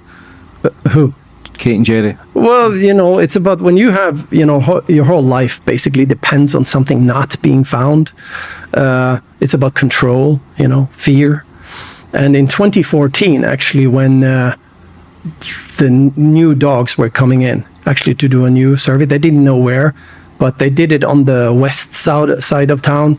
There's a little hillside there, ridiculous, right in front of the condos. So instead of the hillside, but they didn't know that. But they had so many flights down there with family, and 2014, it was like ridiculous. You wouldn't even believe it if I told you. It was on Mail Online. Actually, you can find it very easily. So it's about control, and if something is about to be discovered, you get fear. And also, why didn't they tell Operation Grange, which they would have told PJ, and PJ would have told me, that they're being harassed with emails if they were innocent, right? That makes sense. Why would you show up instead? And Mail Online actually said that they'd been there in 2017 in March and May, which matches my work there. But I have them in November, December. Why would they go unofficially, right? So that's interesting. They're on camera when they're not supposed to be there. So all these things is a contextual thing, right? And again, I had the philosophy of it doesn't matter if she's there or not, because of the timeline is so important. And when you see how they reveal it through evidence, So what does that mean then? If they're saying, yes, what does it mean? Well, if the police don't do their jobs, even if they go back, what does that mean? To the Kate and Jerry, yeah, if they're going back to Portugal, maybe pay their respects. Like, what does it mean if they're saying, yeah, we went there May? Yeah, Kate was there with September, her. But they were there another 2 months. What would that Kate was mean? there with her daughter observed in Luge last year, and with one of the twins. Yeah, and did they ever have any more kids? No. So Kate was there with one of the daughters. Yep, with the only one alive of the 2 they had. Maddie's dead. So yeah, so she was there, and the interesting thing is that one of these spots, there's been some gardening service done there, which is that was surprising to me. By who? I didn't have a camera there. This is spot 5. people are speculating if I'm playing with people's minds there. Of course I have surveillance there, but there was some areas that are problematic. 2 weak trees swaying in the wind, 1,000 video triggered in a windy night. It's a problem with batteries and memory cards, all these technical stuff, surveillance. But I saw that something had been done in this area, and it matches also her visit there. I don't think she brought her daughter there, but if she took I'm very surprised she actually went to the real spot, because mostly they sent their friends to spots nearby. Of course, that's their life insurance. Anybody can turn on you, right? And put pressure and risk something. So you never show them the real spot. You show them something nearby, right? And it got closer and closer and closer. I'm not saying I'm 100% correct, but I just want it to be checked. It will be checked. The PJ is waiting for me to do it on my own. I have a team in South Africa of 8 persons with dogs. I had a dog, you were asking, sorry. I had a plan during COVID. There was a black German Shepherd in southern Sweden, in the university there, archaeology dog. He was going to come, but COVID stopped that, and he died eventually. So there were plans, but then again, I thought it will be checked anyways, right? But or you just go and dig, right? And I have 2 super spots, 2, 3. We're talking very close area, 30 by 40 meters, and then this focal area in 15 by 15 meters. Could you not use some other technology to detect to see if you think about a zipper in a bag, metal detector, of course. It'll just be bones now. But no, I think the zipper is still alive and kicking. But it can slide in the ground. The only thing is that it gets very compact there because of the clay content in the ground. So everything gets compacted like concrete. Yes, it's not soil. So it's not like a grave. No, but you have a slope, so you don't know what's happening underneath the top surface motion, but probably not so much. It gets very hard. And this is on top of a mountain? Well, this is on a hillside, on a slope. So that, but again, it was about, there comes a time where you need to release that information, a book about the timeline, mainly for me, and then the rest will solve itself. People said, oh, what if somebody removes it? Yeah, well, maybe they'll get caught doing it, And I'm not waiting for that to happen. I'd rather have professional survey it like a crime scene, like it should. And also because you have something very small, shrinking, remains in a bag under severe pressure, because it's probably deeper than 1 meter deep. I'm guessing 120-ish with rocks on top. That you want it to be aired with these stakes to make it air, and then you have cadaver dogs or archaeology dogs, and do a digging. Eventually it will be dug up. I see the social media now. People said, hey, let's go and dig it up, right? I don't, What would you do if you dug it up and you found a body? Well, you find the remains, you call the PJ, and then everything would be okay. How would you react? Yeah. Who I would react? Well, you can imagine. Talk about adrenaline. Is it a sense of relief? Or yes. Sad? It's still a baby? It's still Both. an innocent young girl? Both, because it's like, finally you can remove the clouds over prior deluge, the truth is out. People are also speculating, oh, but how does that connect to them? Well, read my book and you'll see that it's impossible. That could be a coincidence, that it was an abductor who did that, What? Because that bag could not be identified, but I suspect it could be the missing bag they're talking about that was photographed the next day in the cabinet. But I believe that she was removed by these big black garbage bags in a 4 layers to the cemetery. And then when they got the car, and then there was a switch. They used, for personal reasons, like a burial casket, used not just some random bag by somebody, but it personalized it by Jerry's tennis bag, for example. It's very interesting how David Payne explains this bag, and he uses the word hide about a tennis racket. You don't use the word. You put a tennis racket in the bag, right? And he's saying it was big enough to hide a tennis racket in. So it's this is interesting statement, analysis-wise, that how much they're leaking. So this is my interpretation of the facts that are presented by them, and yeah. So you believe Madeleine died in that apartment? They've put Madeleine in a tennis bag? Later. The tennis bag was photographed the day after, so it was there. But it was later missing. So you can talk about when they hired the car and it was 25 days later. Yeah, that's when that bag, that probably was, or possibly was used as her final. But that's dangerous from an intelligent couple who then still be getting surveillance, media all around the world, to be then going, picking up a dead daughter, their dead body, and then taking it somewhere else. That is very dangerous. When you see the cemetery location, where you can park the car, how you can do that easily, but to do it in the first 3 weeks is... Yeah, well, 4 weeks, yeah. It's scary. Yeah, this was a month after, full moon too, which is convenient up there on the hill. You don't need lighting there. You have like reflective lighting, what do you call it? Spread lighting from the town up to the hill, but on full moon, it's perfect up there. Almost have to wear shades. How connected is Jerry? Because you talk about Gordon Brown, who's a former Prime Minister. Has he got connections where he can, so powerful that he can cover something like this up, or is that a bit far-fetched?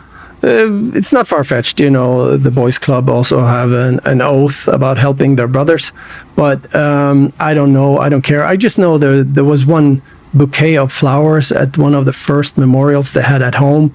There was one, Masonic Lodge flower bouquet, and I heard that he's a Mason and that he was a friend of Gordon Brown's brother, and they were Masons. And I don't care too much about all these things. I only look at the facts and the words of what they're actually telling, and try to keep it simple, the simple lines.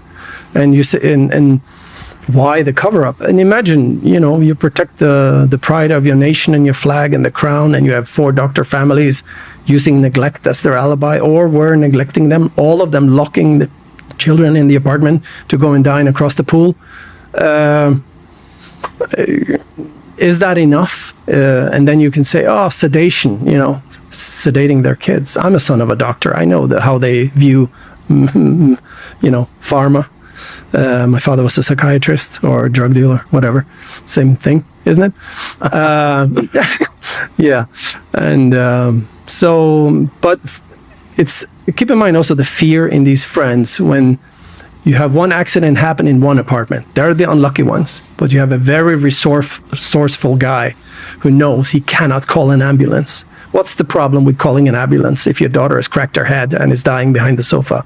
It's because when she's taking in, they always check below the belt on trauma of children in the circumference of their nearest family. They always look, is there a reason for this? And this has to do with sexual abuse, of course. When children grow bigger and they start to talk, they go to kindergarten, and the parents are afraid what they're going to start to talk about. They become a liability. And sadly, we're living in a world that there's a lot of young children disappearing, right? And I think that has something to do with it, that there's been abuse and they become a liability. And but you can't call the ambulance. What do? You already know that you have to hide the body. What time did they actually put all the kids to bed? Yeah, around 8-ish. Which is earlier, especially on holiday with the sun. You've got the swimming pool. Everybody kind of... Exactly. They're tired. But here's the thing. They put them in the creche and they have activities and like home, And it wasn't particularly warm, so you had that warm time. Get me ice cream, and I'm tired of the beach. No, they were just in the group playing with the kids. Of course, they get tired, but she never cried with the nanny. Imagine that, the whole week. So she was happy until the end. There's other speculation about trafficking and stuff, but I stay away about this. Why? I keep the simple stuff. I just want to focus on what's. Could it possibly be though that everything is possible? She was drugged, she was abducted, yes, and she was trafficked. No, there was no abduction because that's physically impossible. The window of opportunity wasn't there, and also the statements about the patio door was locked. He said they opened them on the Wednesday, and she said they were unlocked the whole week, Kate. But Jerry said that he opened it on the Wednesday. And then when you see how it correlates to all the other things pointing to May 2nd as the accident, then, it becomes kind of evident and simple and clear. And everything makes sense based on that. And I didn't want this to fit my grandiose theory, not at all. If I found one thing that would create doubt in me, I wouldn't write that book, right? Not because I'm afraid of risking anything at all, anything for the truth. But if you have honestly doubt about possibly being wrong, I would hesitate until I discover more, right? So you keep going until you have enough. But there was nothing, and everything pointed to that. That's why I'm so hard on the night before. The book should have been called, The Night Before. But the reason I called it The Sudden Impulse is actually because Jerry's own words, they had the story about they've been watching us for days, right? That was the public image. But then Jerry has his plea to the abductor on his blog about, it could have been a sudden impulse, a madness, an accident. So he mentions accident and a sudden impulse. So this is it's called an embedded confession. It's basically his plea to us that and this is about with the Tapas 9. So they have this leader, he takes charge, and they help. They're on the lookout at the back patio. They put her into the bedroom first. I don't think they cleaned the blood. This is about the cadaverine scent, because the theory is, for amateurs, the theory is that, it takes 90 minutes to develop cadaverine scent in the body, right? So it has to be at some certain spot for over 90 minutes. I think pretty quickly it was moved out of the living room into the cabinet area by their bedroom where the cadaver dog marked. The blood was there, but keep in mind it's dark, and he's a doctor, and you've seen enough CSI or whatever programs on TV, with the UV light. You have to clean it properly when you're going to clean, and you may not even have the equipment. So I think the blood was left there for a while, till daylight, till they had the equipment to clean it. And the cadaverine was developed in the blood itself, because there's an enzyme and an amino acid that is present in a pretty high level in young children, so you get cadaverine from the blood itself. And I think that may have been a surprise to them. And this is what Peter MacLeod discovered for me. I just, I'm a simple guy, so I keep to the main things. And this Peter MacLeod from Nottingham Police, by the way, he has scrutinized my book. He was on an earlier timeline in terms of the last photo being on the Sunday.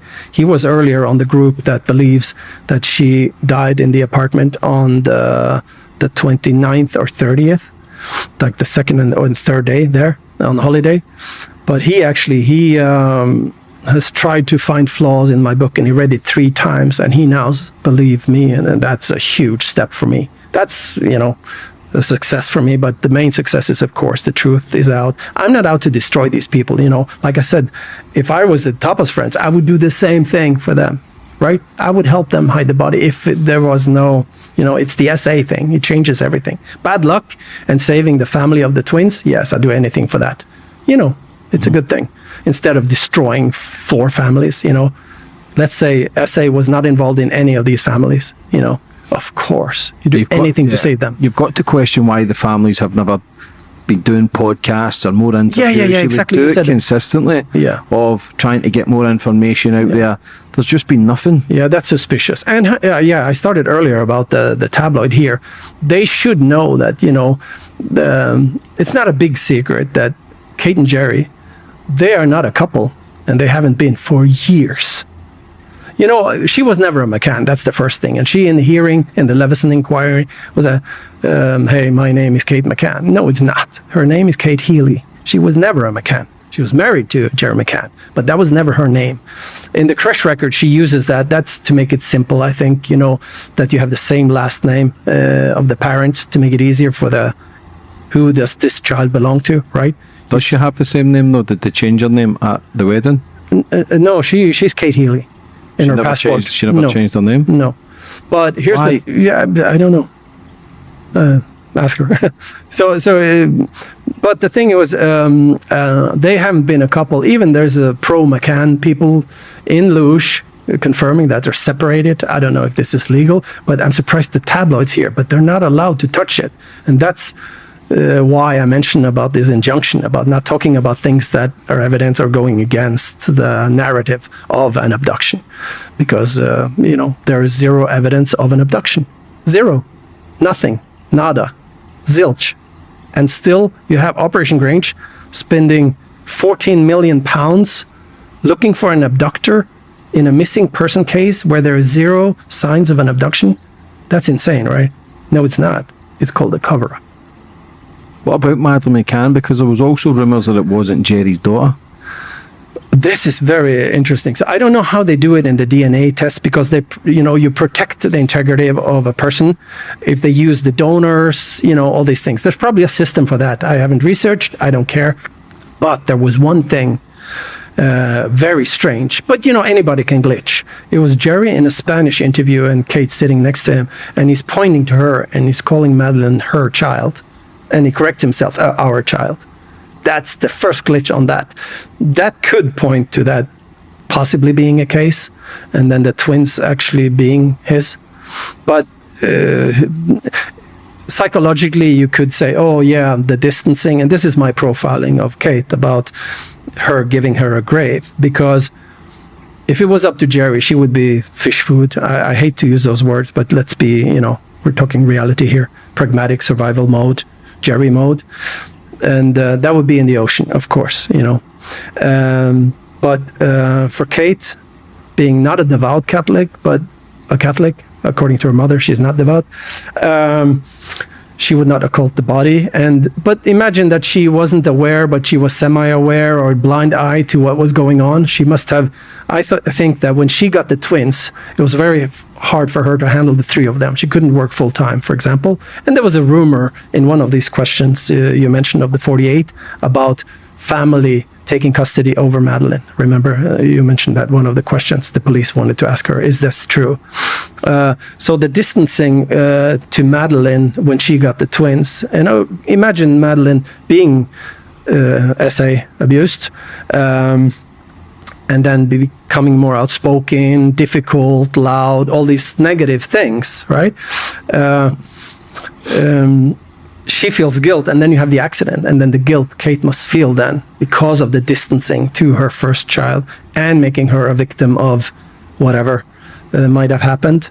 And this is how I felt that it was a guilt-driven thing for her, at least she could do for her, was to give her a grave, and the romanticizing, and then the symbolism, but them being not together, and Kate being, well, he was busy working, right? And she had the twins, but she was back so many times.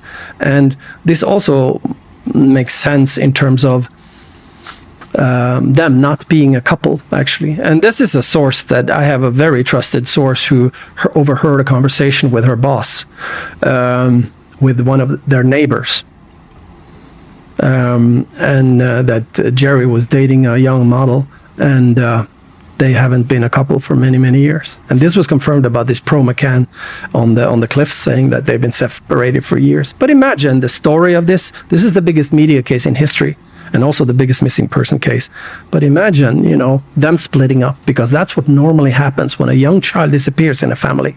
There's always some guilt, subconsciously something. They don't agree. You're sedating. Oh, you didn't check when you were supposed to. Whatever the story is, there's always something that will tear them apart, because the joy is gone. And the memory of when they're together with the other, there's always one missing. It kind of destroys a marriage.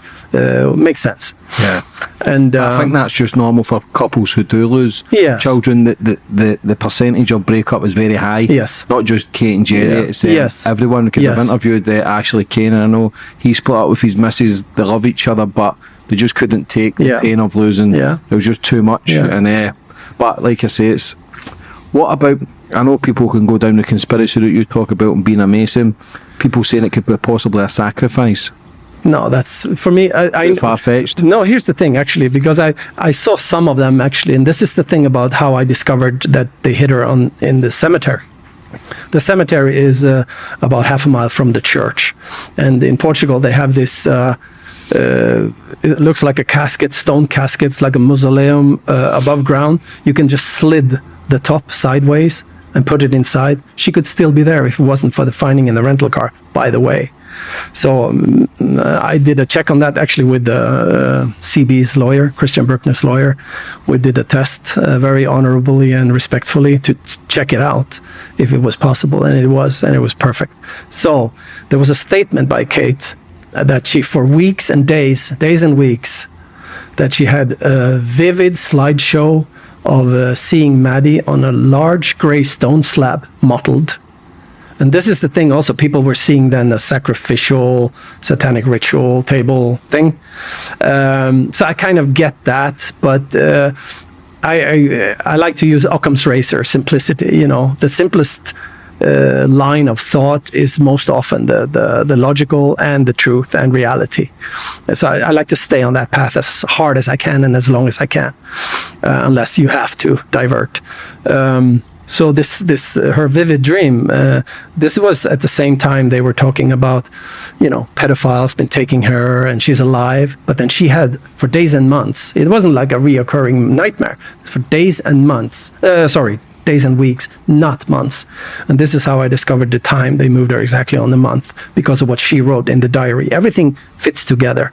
The way she wrote about June 2 in her diary confirms this. But let's get back to the large gray stone slab, which are those. And you have one at the bottom and one at the top. I was confused about that because I thought she was laying on, but she can be on the bottom one, right? And under the top one. That's why it confused me a little bit. But you talked about the abuse. I think that's where the ritual thing came from. People saw that statement. Because people's minds can go wild, and rightly so, because it is. But they fall still so intriguing. But they fall in love with that, and this is also one of the very sensitive parts, you know, because there's a big community in the truth. They know there was no abduction. There's no doubt, and it's actually physically impossible, chronologically impossible, because you have one entry and one exit, and then they dramatize it that the abductor was there during Jerry's check. They use it like a drama instead of letting police figure out what is the window of opportunity, what happened, and what is the highest chance of finding her, you know. So their narrative is like carved in granite with the Jane Tanner man and things like that. About the cemetery, there was Matt. He is describing to the police where he searched on the west side of town, and then he points at the street and said, the name is Cemetery Road, and that seems like a horrible, and then he catches himself before saying the next word, and the next word is coincidence, right? And he stops himself from saying coincidence, Cemetery Road, because it aligns with death, or that she actually was there, right? So these are these things that kind of how I work with statement analysis. What about the photo with the red shoes? The people are saying it's like a cult. Is that Jerry McCann that's in that photo with the red shoes? Yeah, well, get the red shoes on. Well, for me, I looked at that photo, and for me, immediately, I can tell that is not Jerry in that photo. But you know, it's getting into a territory that's irrelevant to the case, actually. And then you have, of course, the Podesta brothers thing, and they talk about the Freud, the grandson of Sigmund Freud, but he didn't own that villa then. I actually thought that he might, you know, the freezer that Amaral talked about, that it was, if it was in the garage of Freud, for example, which was one of my wild ideas in the beginning, but it didn't own the apartment. And then you wouldn't need to move the body in the rental car because you could just walk up the hill, because his villa is right below the first plateau. So you could just, that would not happen. Where were we? We're talking about the red shoes. Yeah, you know, but the Podesta brothers are always mentioned. Yeah, okay, as well. so they are always mentioned. Now we're getting into the sense. This is the thing they call the Smith sighting. So here's the thing. So there's an Irish family. They were walking from the Dolphin restaurant up the street, a very dark street coming down around 10 p.m. They see a man carrying a child, okay? And Amaral was also very interested in this sighting. There's a man carrying a child, and then the story is, it's Jerry carrying her down to the sea. It's like, what? You're going down to the bars and restaurants carrying a dead child? This is on the Thursday. But here's the reason that they are so... It's become almost like, I wouldn't say a psychosis, because I don't want to offend them with this theory, but I have to tell some of these people, please go back and look at his first statement of Mr. Smith. So follow this. His first statement, he said, he could not tell which clothes that person was wearing. He could not tell if that person had a mustache. He could not tell if that person had a beard. He could not tell if that person had glasses, were wearing glasses. He could not recognize that person today. And he could not recognize that person on a photo. What do you have? Nothing, okay? But then he changes that.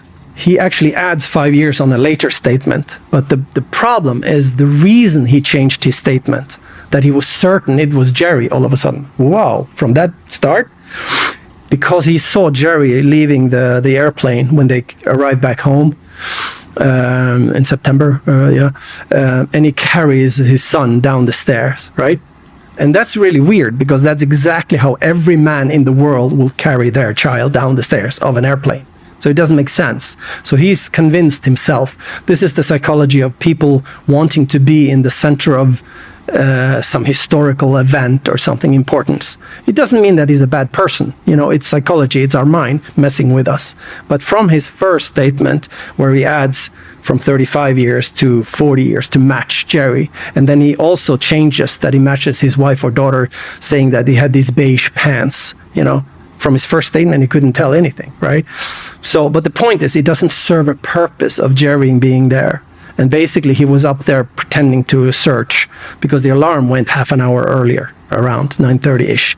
So he was pretending there. So 10 o'clock, technically, he could run down there and run back, whatever. But the point is, Jerry's too intelligent to walk down with the dead daughter right to the restaurants and bars. To go to the beach for what? Hoping the tide would take her away? No. She was already, of course, a day before in the cemetery. But some people are offended with the Smith sighting because it became so central. And this is also a typical called tunnel vision. It's like, wow, if we just had, you know, and there was some talk about, actually, I had an apartment in that building, and it was actually the camera into my parking garage. But again, in Portugal, you're not allowed to do to a street view on that camera. So it was, I don't know if it was Amaral's own words or somebody else said that basically, oh, wow, the magic evidence could have been there of seeing Jerry carrying her down there. No, it wasn't him. And the worst part is actually one of the other, I can't remember if it was Mr. Smith's wife or the daughter, Iofi, or they described this man with light brown hair. And this is a very dark spot. And you would never describe Jerry's hair as light brown, not even in sunshine. So it's I don't know how it got stuck, but this is the thing about people you always want. And they have played so much. There's people spinning on this, some really good guys, good researchers, that there's some safe house. They were given keys by Robert Murat, because Jerry wouldn't deny that he knew Robert Murat. Why would they throw him under the bus if he had knowledge that could incriminate them? That's also a little insane, right? You would never put him on the spot. He would just tell him, hey, I gave him the key to an apartment, game over. So that's insane in a way. But it's not because these people are crazy. It's just that you get so, I don't know, it's like a psychosis. I don't know. I've gotten criticism for this because I'm very tabloid in my speaking sometimes. I say it's irrelevant. But why is it irrelevant, the Smith sighting? Because she was already dead. I did a masked interview before I came out, and I said it's irrelevant, you know, because she was already gone. I was speaking a little in codes. I don't know if you saw that. And in Portugal, was there many kids going missing? No. That year, the last 5 years or 10 years back then? No, there was once or twice it happened. There was one they discovered. There was in a few years, 2 years earlier. I don't know. Mm-hmm. Yeah. Like Jerry said, it's like 1 in 100 million or whatever. It doesn't happen, you know. And keep in mind, if you were with 4 friends, you have the corner apartment next to the street. You got 2 streets there. That's the one you keep open. I mean, unlocked. No, come on. With your wallet and camera inside. No, come on. Of course, everybody did the same. And this is, you also have to think, how would you convince your friends to take part in the lie? Number 1, you got to get to a point of no return. Under influence, a little wine, right? And the body was already hidden, so they're in a soup together, and they all locked them in. And maybe even Jerry, I would do it if I were Jerry. I would say to them, we're all in the same boat. We lock the children in. You will have child protection agency look at you will be scrutinized how you treat your children, and then if you lose your children, it could risk maybe you get a suspended medical license. I don't know. I know it's very strict, and they kind of correlate. I mean, your. Could it also be possible though that Kate and Jerry were in it alone, where they've then pretended the kid was abducted and then passed the story on to them, where they actually believe there's been an abduction? Or you talking all the kids were drugged, sexual abuse in every kid, They couldn't look at it, so we're already in it together anyway, where no matter whose kid died, they would have all lied for each other anyway. Well, I'm not saying any one of them abused their kids. I'm saying that Dr. Catherine Gaspar told about something that happened between David and Jerry that indicates possible SA. That's all I know from that. We know that they locked their apartments with their kids, the 3 others. And Kate and Jerry, if you look at the first statement, because he said they used the key to the front door, he and Kate. So basically in the first statement, Jerry confirms that all of these apartments were locked. These 4 apartments were locked with kids inside when they all were down dining. There was one night on the Wednesday, Rachel was sick on the apartment next to Maddie when she died, actually. So there was sickness and one child was sick. So the rumor was that there was always one missing from the table. But that doesn't change the main thing, their plan. So everything, all the knowledge that you have, everything you've investigated, the book you've written, what's your whole rundown on this? What's your whole rundown from the 2nd of May to where we are now? Well, like I said, there was a weak marking, positive marking by the cadaver dog in the bush right outside the patio.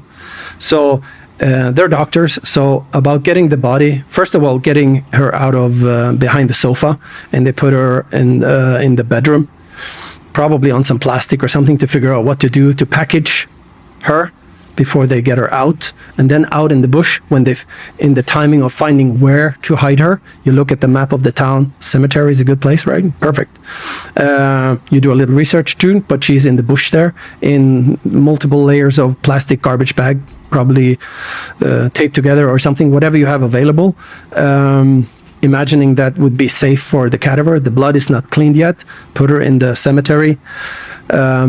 You rent the car 3 weeks later. They have done a lot of jogging, and based on the diary of Kate and her book she wrote later, you can see her experiences on the hill.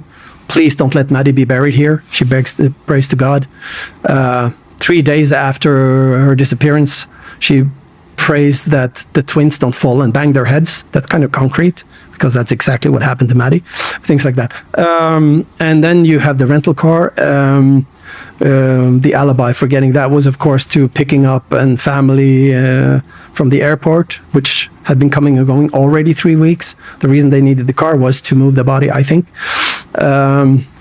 based on the findings in the car.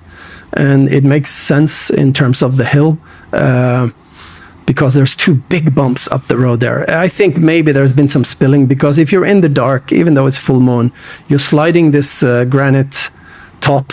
You have this plastic bag of a decomposing body, don't want to talk sludge and things like that, but there's Amaral said that the liquid that was found in the car seemed like it had been a cooled or a freezer, and that could align with one of these cast granite boxes. Even they're overground, they're contact with the ground. It was a cold May, that it was put in the final bag and zipped, but there must be some kind of spill or something. So when that bag goes in the back of the boot of the car, there's something connecting to the fibers there that gives this the finding of the cadaver dogs and Keela. And they found the DNA, 15 out of 19 markers there as well. And there you go. And then it was all about keeping it together, getting the team on board on the faked abduction the next day, pretending everything is, fine and happy. And you can see even in their language, which is very interesting. They always have to remind, Fiona. She says, me and Kate and the 3 kids, and they talk about buying 5 ice creams on the 3rd. You say you buy ice creams for the kids. You don't say 5. No, because they're trying to convince us that they were all there. Madeleine too, right? This goes through the whole analysis thing. They use these numbers. Why have they never took a polygraph test? Well, here's the thing. That's again reverse psychology. With all the speculation, that's what they said. You would think, fuck it, I'm going to do it. Yeah, but they did. They said, oh yeah, we're going to do a polygraph test. And then people were asking for it, and they said, no, it can't be used in court. Well, they knew that up front. That's what you do when you're guilty and you want to appear innocent. First, you get the PR stunt Oh, and somebody I saw on the paper that they are, they're willing to take a polygraph. Yeah, you can't use it in court, but sure puts a lot of speculation to bed. Yeah. Don't do one test, do two tests, and if you pass two tests, it's like 1 in 5 million to 1. So just end the speculation. But again, they might say, well, why should I? Which is understandable as well. You're not guilty because you don't do a test, but with so much speculation hanging over their head, they could have ended it straight away. Yes, of course. But then the question is, why did they say that they were going to take one when they knew that was never going to happen, of course? So, but that's just, it was a media stunt. It probably 40% of people reading it, never question why they didn't take one. But if Madeleine McCann has failed and bumped her head, then they've not killed her. So why not just call an ambulance? Why not just the doctors as well? Why not just try? Because because it seems a bit more far-fetched than to try and cover it up, get rid of the body, then you are done for murder. So it's a point of no return, because the panic of them discovering sexual abuse is everything. Everything. You lose the twins. You can't follow up the mortgage. You get a suspension of your medical license. Both of them. It's over. But it's not only them involved. You got the Child Protection Agency look into the other families. It will be a nightmare, and it's an embarrassment for Britain, the culture. If that was the culture, in Norway it's different. We just bring the strollers and they fall asleep 8 o'clock at the table, dinner table, and then you stroll back home. If one wants to go to a bar, one goes to the bar. The other one takes the kid home. Yeah, that's what they do. It's like everywhere. Santa Pons, they're just all just to get steaming in the pub. Yeah. When you look at it, it's still fucked up. Everybody's drunk and smoking, but that's the way it was back then. Yeah, but they wouldn't leave us in the room in a foreign country. You would just get drunk and you go home with your mum and dad when they were steaming. You would go get some food, back to the apartment, or my mum would take us back. My dad would stay out, get more drunk. But they had evening crash. This is why they kind of found Tannerman. They switched him to Dr. Julian Totman. He was one of these guys who played tennis with Jerry. And actually, Jane had seen him play tennis that same evening with Jerry. Anyways, but she was sorry to interrupt. But do you think they could be possibly running after day 2, day 3 to try and find out a new spot for a new burial? Well, I think as soon as they started running, that's what they were looking for sure. Okay. Like 2 days later, I think maybe I don't know. There's a rumor, and not officially, but then it was for me, there was the May 19th, I think, Saturday morning, 7 a.m. photo shoot on top of the hill. And I don't know, that's kind of steep, that hill. Jogging there, you're in good shape. But it's like having the church, it's like showing, look, we run here, nothing to see here. And what happens after that? They had requests. Can you imagine? The best view of the town is from up there. But then the response to why wouldn't you take photos? No, we only take photos where it's a possibility where she could be found. There was this weird answer to that, diverting from photos taking on the hill. Yeah. So, but it was convenient, people knowing they're jogging there. If you see us there, don't worry. You were going to say something there when I interrupted, sorry. Oh, Dr. Julian Totman, yeah. So this new DCI, Redwood, he came in, taking over the investigation. I think you were talking about the crash. Yeah, they have a night crash. So their story was that Dr. Julian Totman popped up from nowhere, who had played with Jerry. Oh, I might be Tannerman, but he was walking the opposite direction, and probably not in that time. Otherwise, he would have spoken out earlier. It could be me. So the timeline was off when they supposedly saw Tannerman. Tannerman doesn't exist. This is Jane Tannerman not being there, but according to the plan, she was supposed to be there. But the plan crashed because when Jerry were setting off the play, the faked abduction play, he walked out the street without checking the street, which he said he never saw anyone the whole week.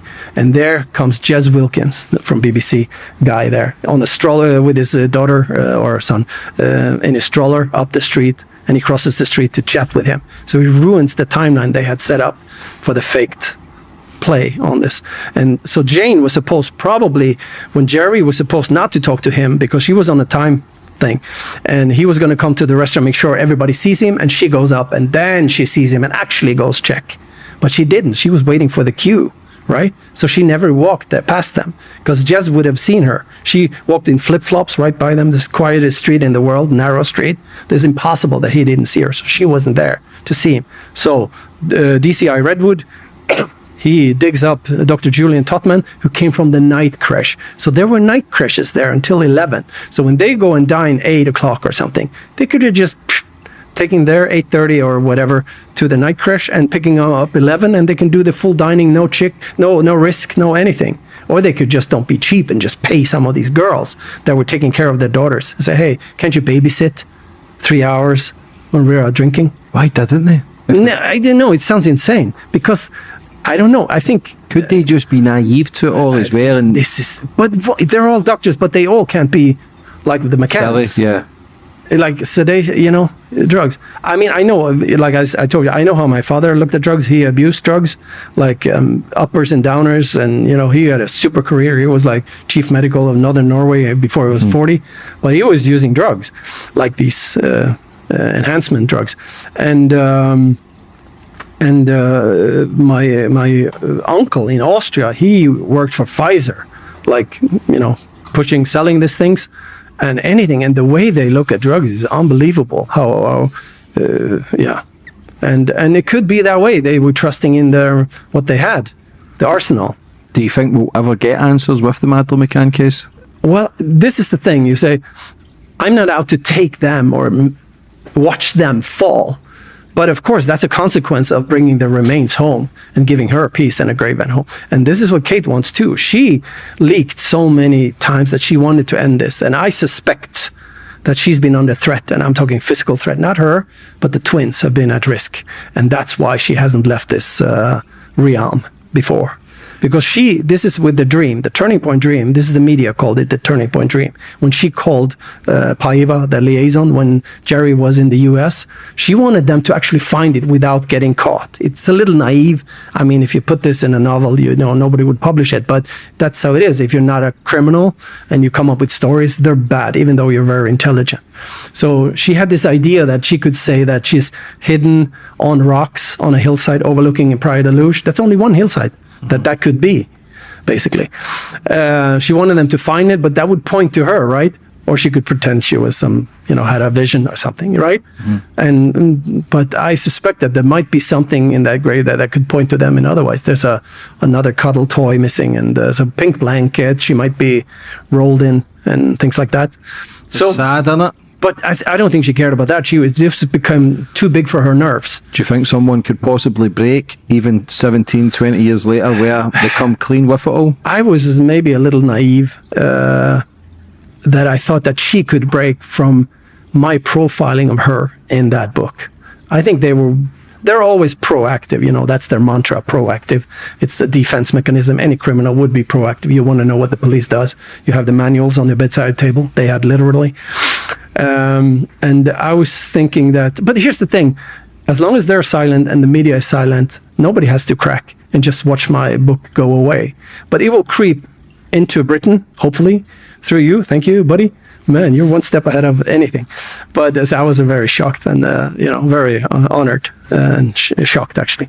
So that's what I meant when I didn't sleep that night. That was the adrenaline. It wasn't something, Anyways, so yeah, cracking. Oh, yeah, I was naive. I thought maybe Kate could crack from that to avoid me setting the nuggets up. Because they're in a very difficult position showing up and their behavior on the videos.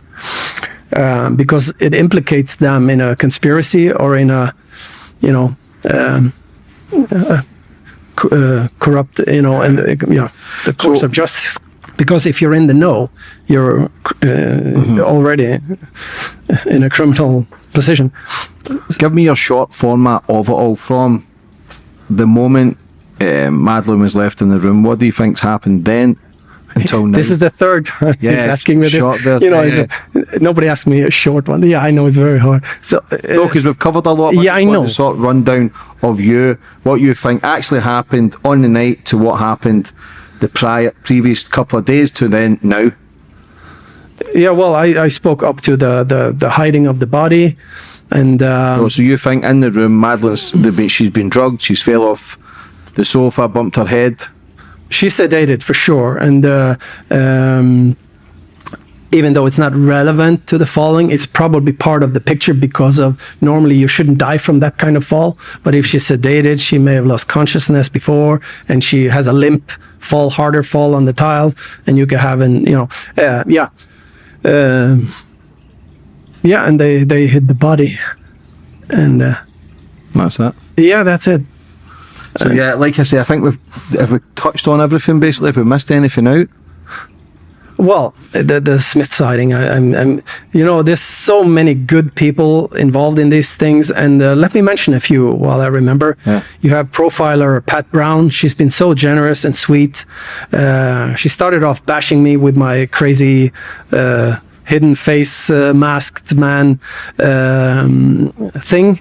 It was actually created to get attention from potential publishers because I needed to screen them. I didn't want to out myself. It wasn't for publicity or something. But anyways, at least I got her attention, so in a way. And then she made an apology video, so she's cool. Then you have Isabel McFadden in California. She's a Portuguese American. She knows everybody in this case. I mean, you talk Operation Grange, PJ, everything. She's been involved from the beginning. She's reading the book now, so she's been very kind, supportive, and generous. And then you have Jill Havern, a very substantial forum with the king of the forum is Peter MacLeod, the former Nottingham police superintendent from 1972 to 2000, who is the biggest achievement for me and what I want. I mean, we all have some ego in us, mine has been brushed off through a tough life, and it doesn't matter anymore. But when he was a April 29 guy, a Monday guy, that he thought it happened then. And he was with the other guys on the 28th, 29th, after the last the photo on the Sunday. They thought that she died after that. That's why there are no photos after that. So it kind of makes sense. And there was no official viewing of her after that Sunday. There was like the cleaner's daughter had seen them walk upstairs for a breakfast. That is the last sighting, and that on that Sunday. So it makes sense in a way. But from having him reading my book 3 times, scrutinizing sleepless nights and his reviews is like an incredible credential for me and this book, that Peter MacLeod, I mean, he's now on my team, on the timeline. And Amaral is reading the book. I hope he accepts the timeline and it gives him peace, because that was the puzzle. At first, he was on the May 3, same as Pat Brown, the profiler. But he now thought about, they're talking about the missing 6 hours that afternoon on the May 3rd. But he is now more open to it happening earlier. But he wouldn't agree with Peter going all the way to the Monday, the 29th. So I'm on the Wednesday, and there's so many things that this makes sense, is that they didn't have time enough to do it well enough, so they did mistakes. And then you had the crying on the May 1st. So actually you have to be between there. Where do you go forward for the future with it all? Do you keep going? Because it's not like a treasure hunt, but it's trying to get answers to put a little innocent girl to rest. But because it is, so many people are so intrigued by it, so it's understandable. But where do you go forward for the future? Do you keep going till you get answers, or does it eventually take its toll when you just case closed? I want people to make up their own opinion, and I think this book could be a game changer in terms of the way this jigsaw puzzle and all the pieces has put so finely together, not by design, by what they are. Like with jigsaw puzzle, you can't force them in place. They have to fit perfectly in its place. And I think that's what I've achieved with this. So the more people that read the book, of course, now I sound like I'm selling the book, and of course I am, blah, blah, blah. But that's not the point. For me, it's about the truth. And I hate to see all these lies. We have Brenda Leyland, she was outed. She was a tweet, kind of aggressive, but she didn't break any laws. She was doorstepped by Sky News, and she went and committed suicide. Brenda Leyland. Who was that? Brenda Leyland. She was a middle-aged lady alone, some mental nervous issues, and she was doorstepped by Sky News, and she was outed like a McCann troll on national TV. She went to a hotel and killed herself, overdose with helium. I don't know how you do that, but helium? Yeah. What, I don't blow up a balloon? Yeah, I don't know. It doesn't make sense to me. Yeah. But the point is she died. But this is actually from Jerry McCann himself. He was talking about a campaign of making an example, and they were creating a dossier, and I think his sister Philomena was helping him with this. And this dossier, she was in the initial files, but she wasn't in the final dossier after the filtration of the police about breaking the law or not. She didn't make it to the bad guys, but she was still outed, and she was the one singled out, which is very bad. So she killed herself, and I have her. She's in the memorial in the first credit, the book. So for people watching, what would you tell them to then? Like you say, you've got to stay open-minded. Jerry and Kate have now been convicted. No matter what anybody says, no matter what evidence is out there. No, this is just a theory. They could have an innocent young daughter being abducted and killed. Well, I can't. Yeah, of course, I understand it, but you've still got to stay open-minded that they could be innocent, because even though evidence and everybody's theories suggest otherwise, you've still got to be, because what if you're wrong? What if I'm wrong? What if other people are wrong? And can you imagine that what they've been through for 17 years, and people have then speculated that they're involved and it was wrong? So I understand people still got to question everything and then make up your own mind. Yeah. But what do you think people will take away most from this podcast today? Oh, I don't know. It's the first time I'm, that open about these things, and been sick a week, as you can hear from my voice. I can't believe I haven't coughed anymore. Sinus infection and all that stuff, but I'm getting better. And I don't know. I think hopefully they're curious about what has he put together. Why? The difference between me and all the others having written a McCann book, because there have been several. Number one is that they have never been ignored like mine. They've been sued and everything. Mine is just completely kept in the dark. Even the mainstream media in Portugal. I rented 500 square meter for the press conference, and the main CM Jornal in Portugal, one of the directors said they would be there, confirmed twice, and they didn't show. Not a word. So there's something going on, and there's something with this book that hits a sweet spot. And I am the first and the only one to pinpoint within 1 hour, with argument. I mean, like, you can see what I did to pinpoint all these angles, and there's no angles pointing elsewhere. That is why I did this book. If there was doubt for me, I would just keep going silently investigating this until I probably or possibly or maybe found the remains myself. Then you can tell the story, right? But this book is because of the timeline. She died the night before. That is what I hope people are curious about, to find out. How did he put this together? How can he be so confident about May 2nd, between 11 p.m. and midnight on May 2nd? And why does everything else fit that image? The writing of the handwritten timelines, why would they lie in between them about when that was written? I proved that. But it makes sense when you see them for what they are. They're a rehearsal sheet about what to say the next day during then, and what to do, and who are going to check. Matt is going to check inside between Jerry and Kate. And and then he changed his mind, and then they convinced him after all. So I hope people are curious to figure out, what did this amateur military police ex do, and why did he do it? Why did he spend 7 years of that? Was it to make money? Of course not.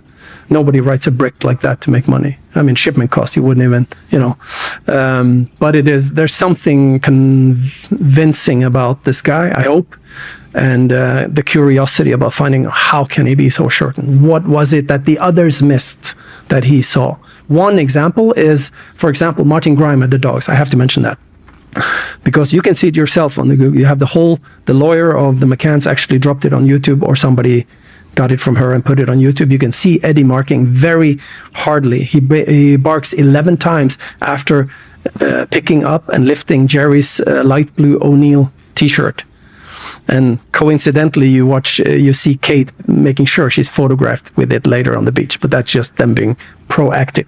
But it says that one of Kate's tops were positive by Eddie, but he completely ignored them. So Martin Grime, the dog handler, he was intercepted by probably some MI personnel at Faro Airport. This is from Amaral, and made him switch, because her checker pattern pants and her top was on the list of positives, Kate, but it was actually her pants and a t-shirt that was Maddie or Sean's, and the O'Neill shirt is the strongest positive marking on Jerry's t-shirt in there. And then you can ask yourself, they're showing on the press conference this pajamas. We didn't talk about that, but that's okay. We can't mention everything. But the funny thing is that if they had these pajamas that they said were her sisters, it should have been under the cadaver testing. And then you would have a shock, because I think he would have marked those pajamas that they actually were hers. But that's a different story. And then also Cuddle Cat. But they tested Cuddle Cat in the villa, and they and he marked for the Cuddle Cat as well. What about, did they not discredit a dog? Did they not discredit one of the dogs? Well, this is the probably the worst dog you could discredit, because he had a history that was amazing. One of the best in the world. Yes, he was. I think he was basically headhunted to the FBI after this, and they made him, Martin Grimes, set up his own company to be used by other, as long as they lived, and they did work in. But here's the interesting thing: even Jerry, the McCanns, they used an example of a case that these dogs, Eddie, did in. He marked for cadaver, and I think it was in a car that some guy owned. It was in the back window or in the trunk or something. And then they used that as an example even after it was proven. The guy admitted it, that he had transported that dead body in that car after. So they used it as an example even after it was proven it was right. So then why would you do that? That's kind of interesting. Again, before we finish up, where can people buy your book, Bert? Well, it's on the Portuguese website, wook.pt, but you will find it on foreigndetective.com and thesuddenimpulse.com. Yeah, so you can send me the link for this and I'll put it in the comments section. Like I say, people, take what you will out of this podcast today. The information that you've got, search everything and listen, make your own assumption, because there is people pro the McCanns and there is people question that there's something not right. Again, we don't have all the answers. All we can do is have a discussion. Like I say, I'm not here to shoot those people down, but I have said things, and if I'm wrong, I'll be the first to apologise, because it is a little girl out there, but people just want the truth, and it is a very high profile case where people are always going to speak about it until there is answers. Bernie, let me say something. Can I please? So here's the thing, and this is basically a plea to the public. Actually, imagine being in this shithole and the point of no return coming so fast. Your friends doing the right thing, sort of, helping your friends, saving the twins' future and all that stuff. That when the truth comes out, and let's say it happens because of this book or in the near future, either a finding or whatever, people have to be gentle with these people, because imagine, the truth in itself is very hurtful for them, So imagine their work, colleagues, family, and you have to protect them in some way too, because it's a very serious business, lying about something so small but yet so big, right? Yeah, but again, like you say, I know it's friends, but to hide a child, I think that's a different ball game. It's different if you were from the streets, your friends were in a bit of trouble and there was a fight, possibly you helped the brother out, you know what I'm saying? But a child is different, so for me it looks as if they've maybe got something on the other people to then all play the game together, and I could be wrong. Maybe they're just all, maybe some people don't even know. Maybe some have been manipulated. There was one thing, and that was that I think Matt was investigated for a wrongful death in his occupation, and that Jerry was one of his main witnesses and supports in that case, someone told me. So favor. So so that could be something on that. And then Dave, of course, was a complicit if you're talking about SA from the Gaspar statements. And then you have Russell, best friend with Jerry. So what do you have? You have a soup of hiding a bad lie. But if you do that, I tell you one, that's some staunch friends to then live that lie for so long without anyone breaking. Yeah, well, again, it's not about throwing your friends under the bus. We have the government cover-up. That's the one that has to be protected. Yeah, like it becomes bigger. It's just it could be a lot bigger. Yeah, it could just be like you said earlier. Things are just simple where the answers are right in front of your face. But hopefully there is answers. Hopefully the little girl can get laid to rest if she's dead. Some people do think she's alive as well. But how are you feeling today? Very good. I'm recovering, and I'm a little shocked, a little nervous still, and I probably won't watch this again. Listen, I will. Would you like to finish up on anything else, Bernie? No, actually, I have something that would be interesting that I would actually, I would like to, if you don't mind. Of course, man. If you don't mind, I'd like to read something.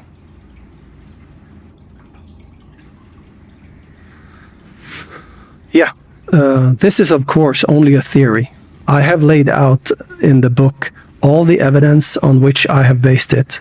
It is for the readers to decide whether they follow my theory or the claim that Madeleine was abducted from her bed, for which, as we know, not a single shred of evidence has ever been presented or discovered by the police forces of 3 nations, nor by numerous fraudulent private detectives and dubious investigative journalists.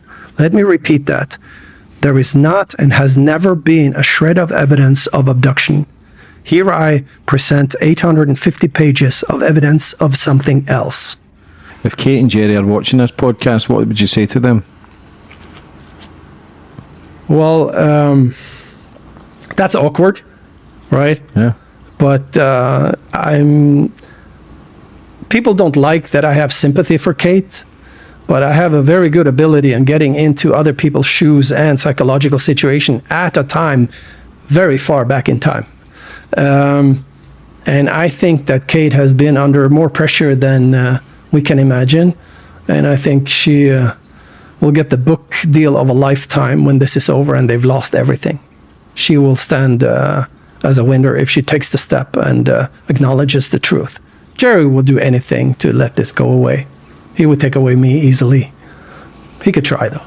Bernie, listen, thoroughly enjoyed that. I wish you nothing but the best for the future. I hope you can find the answers like many people has failed to.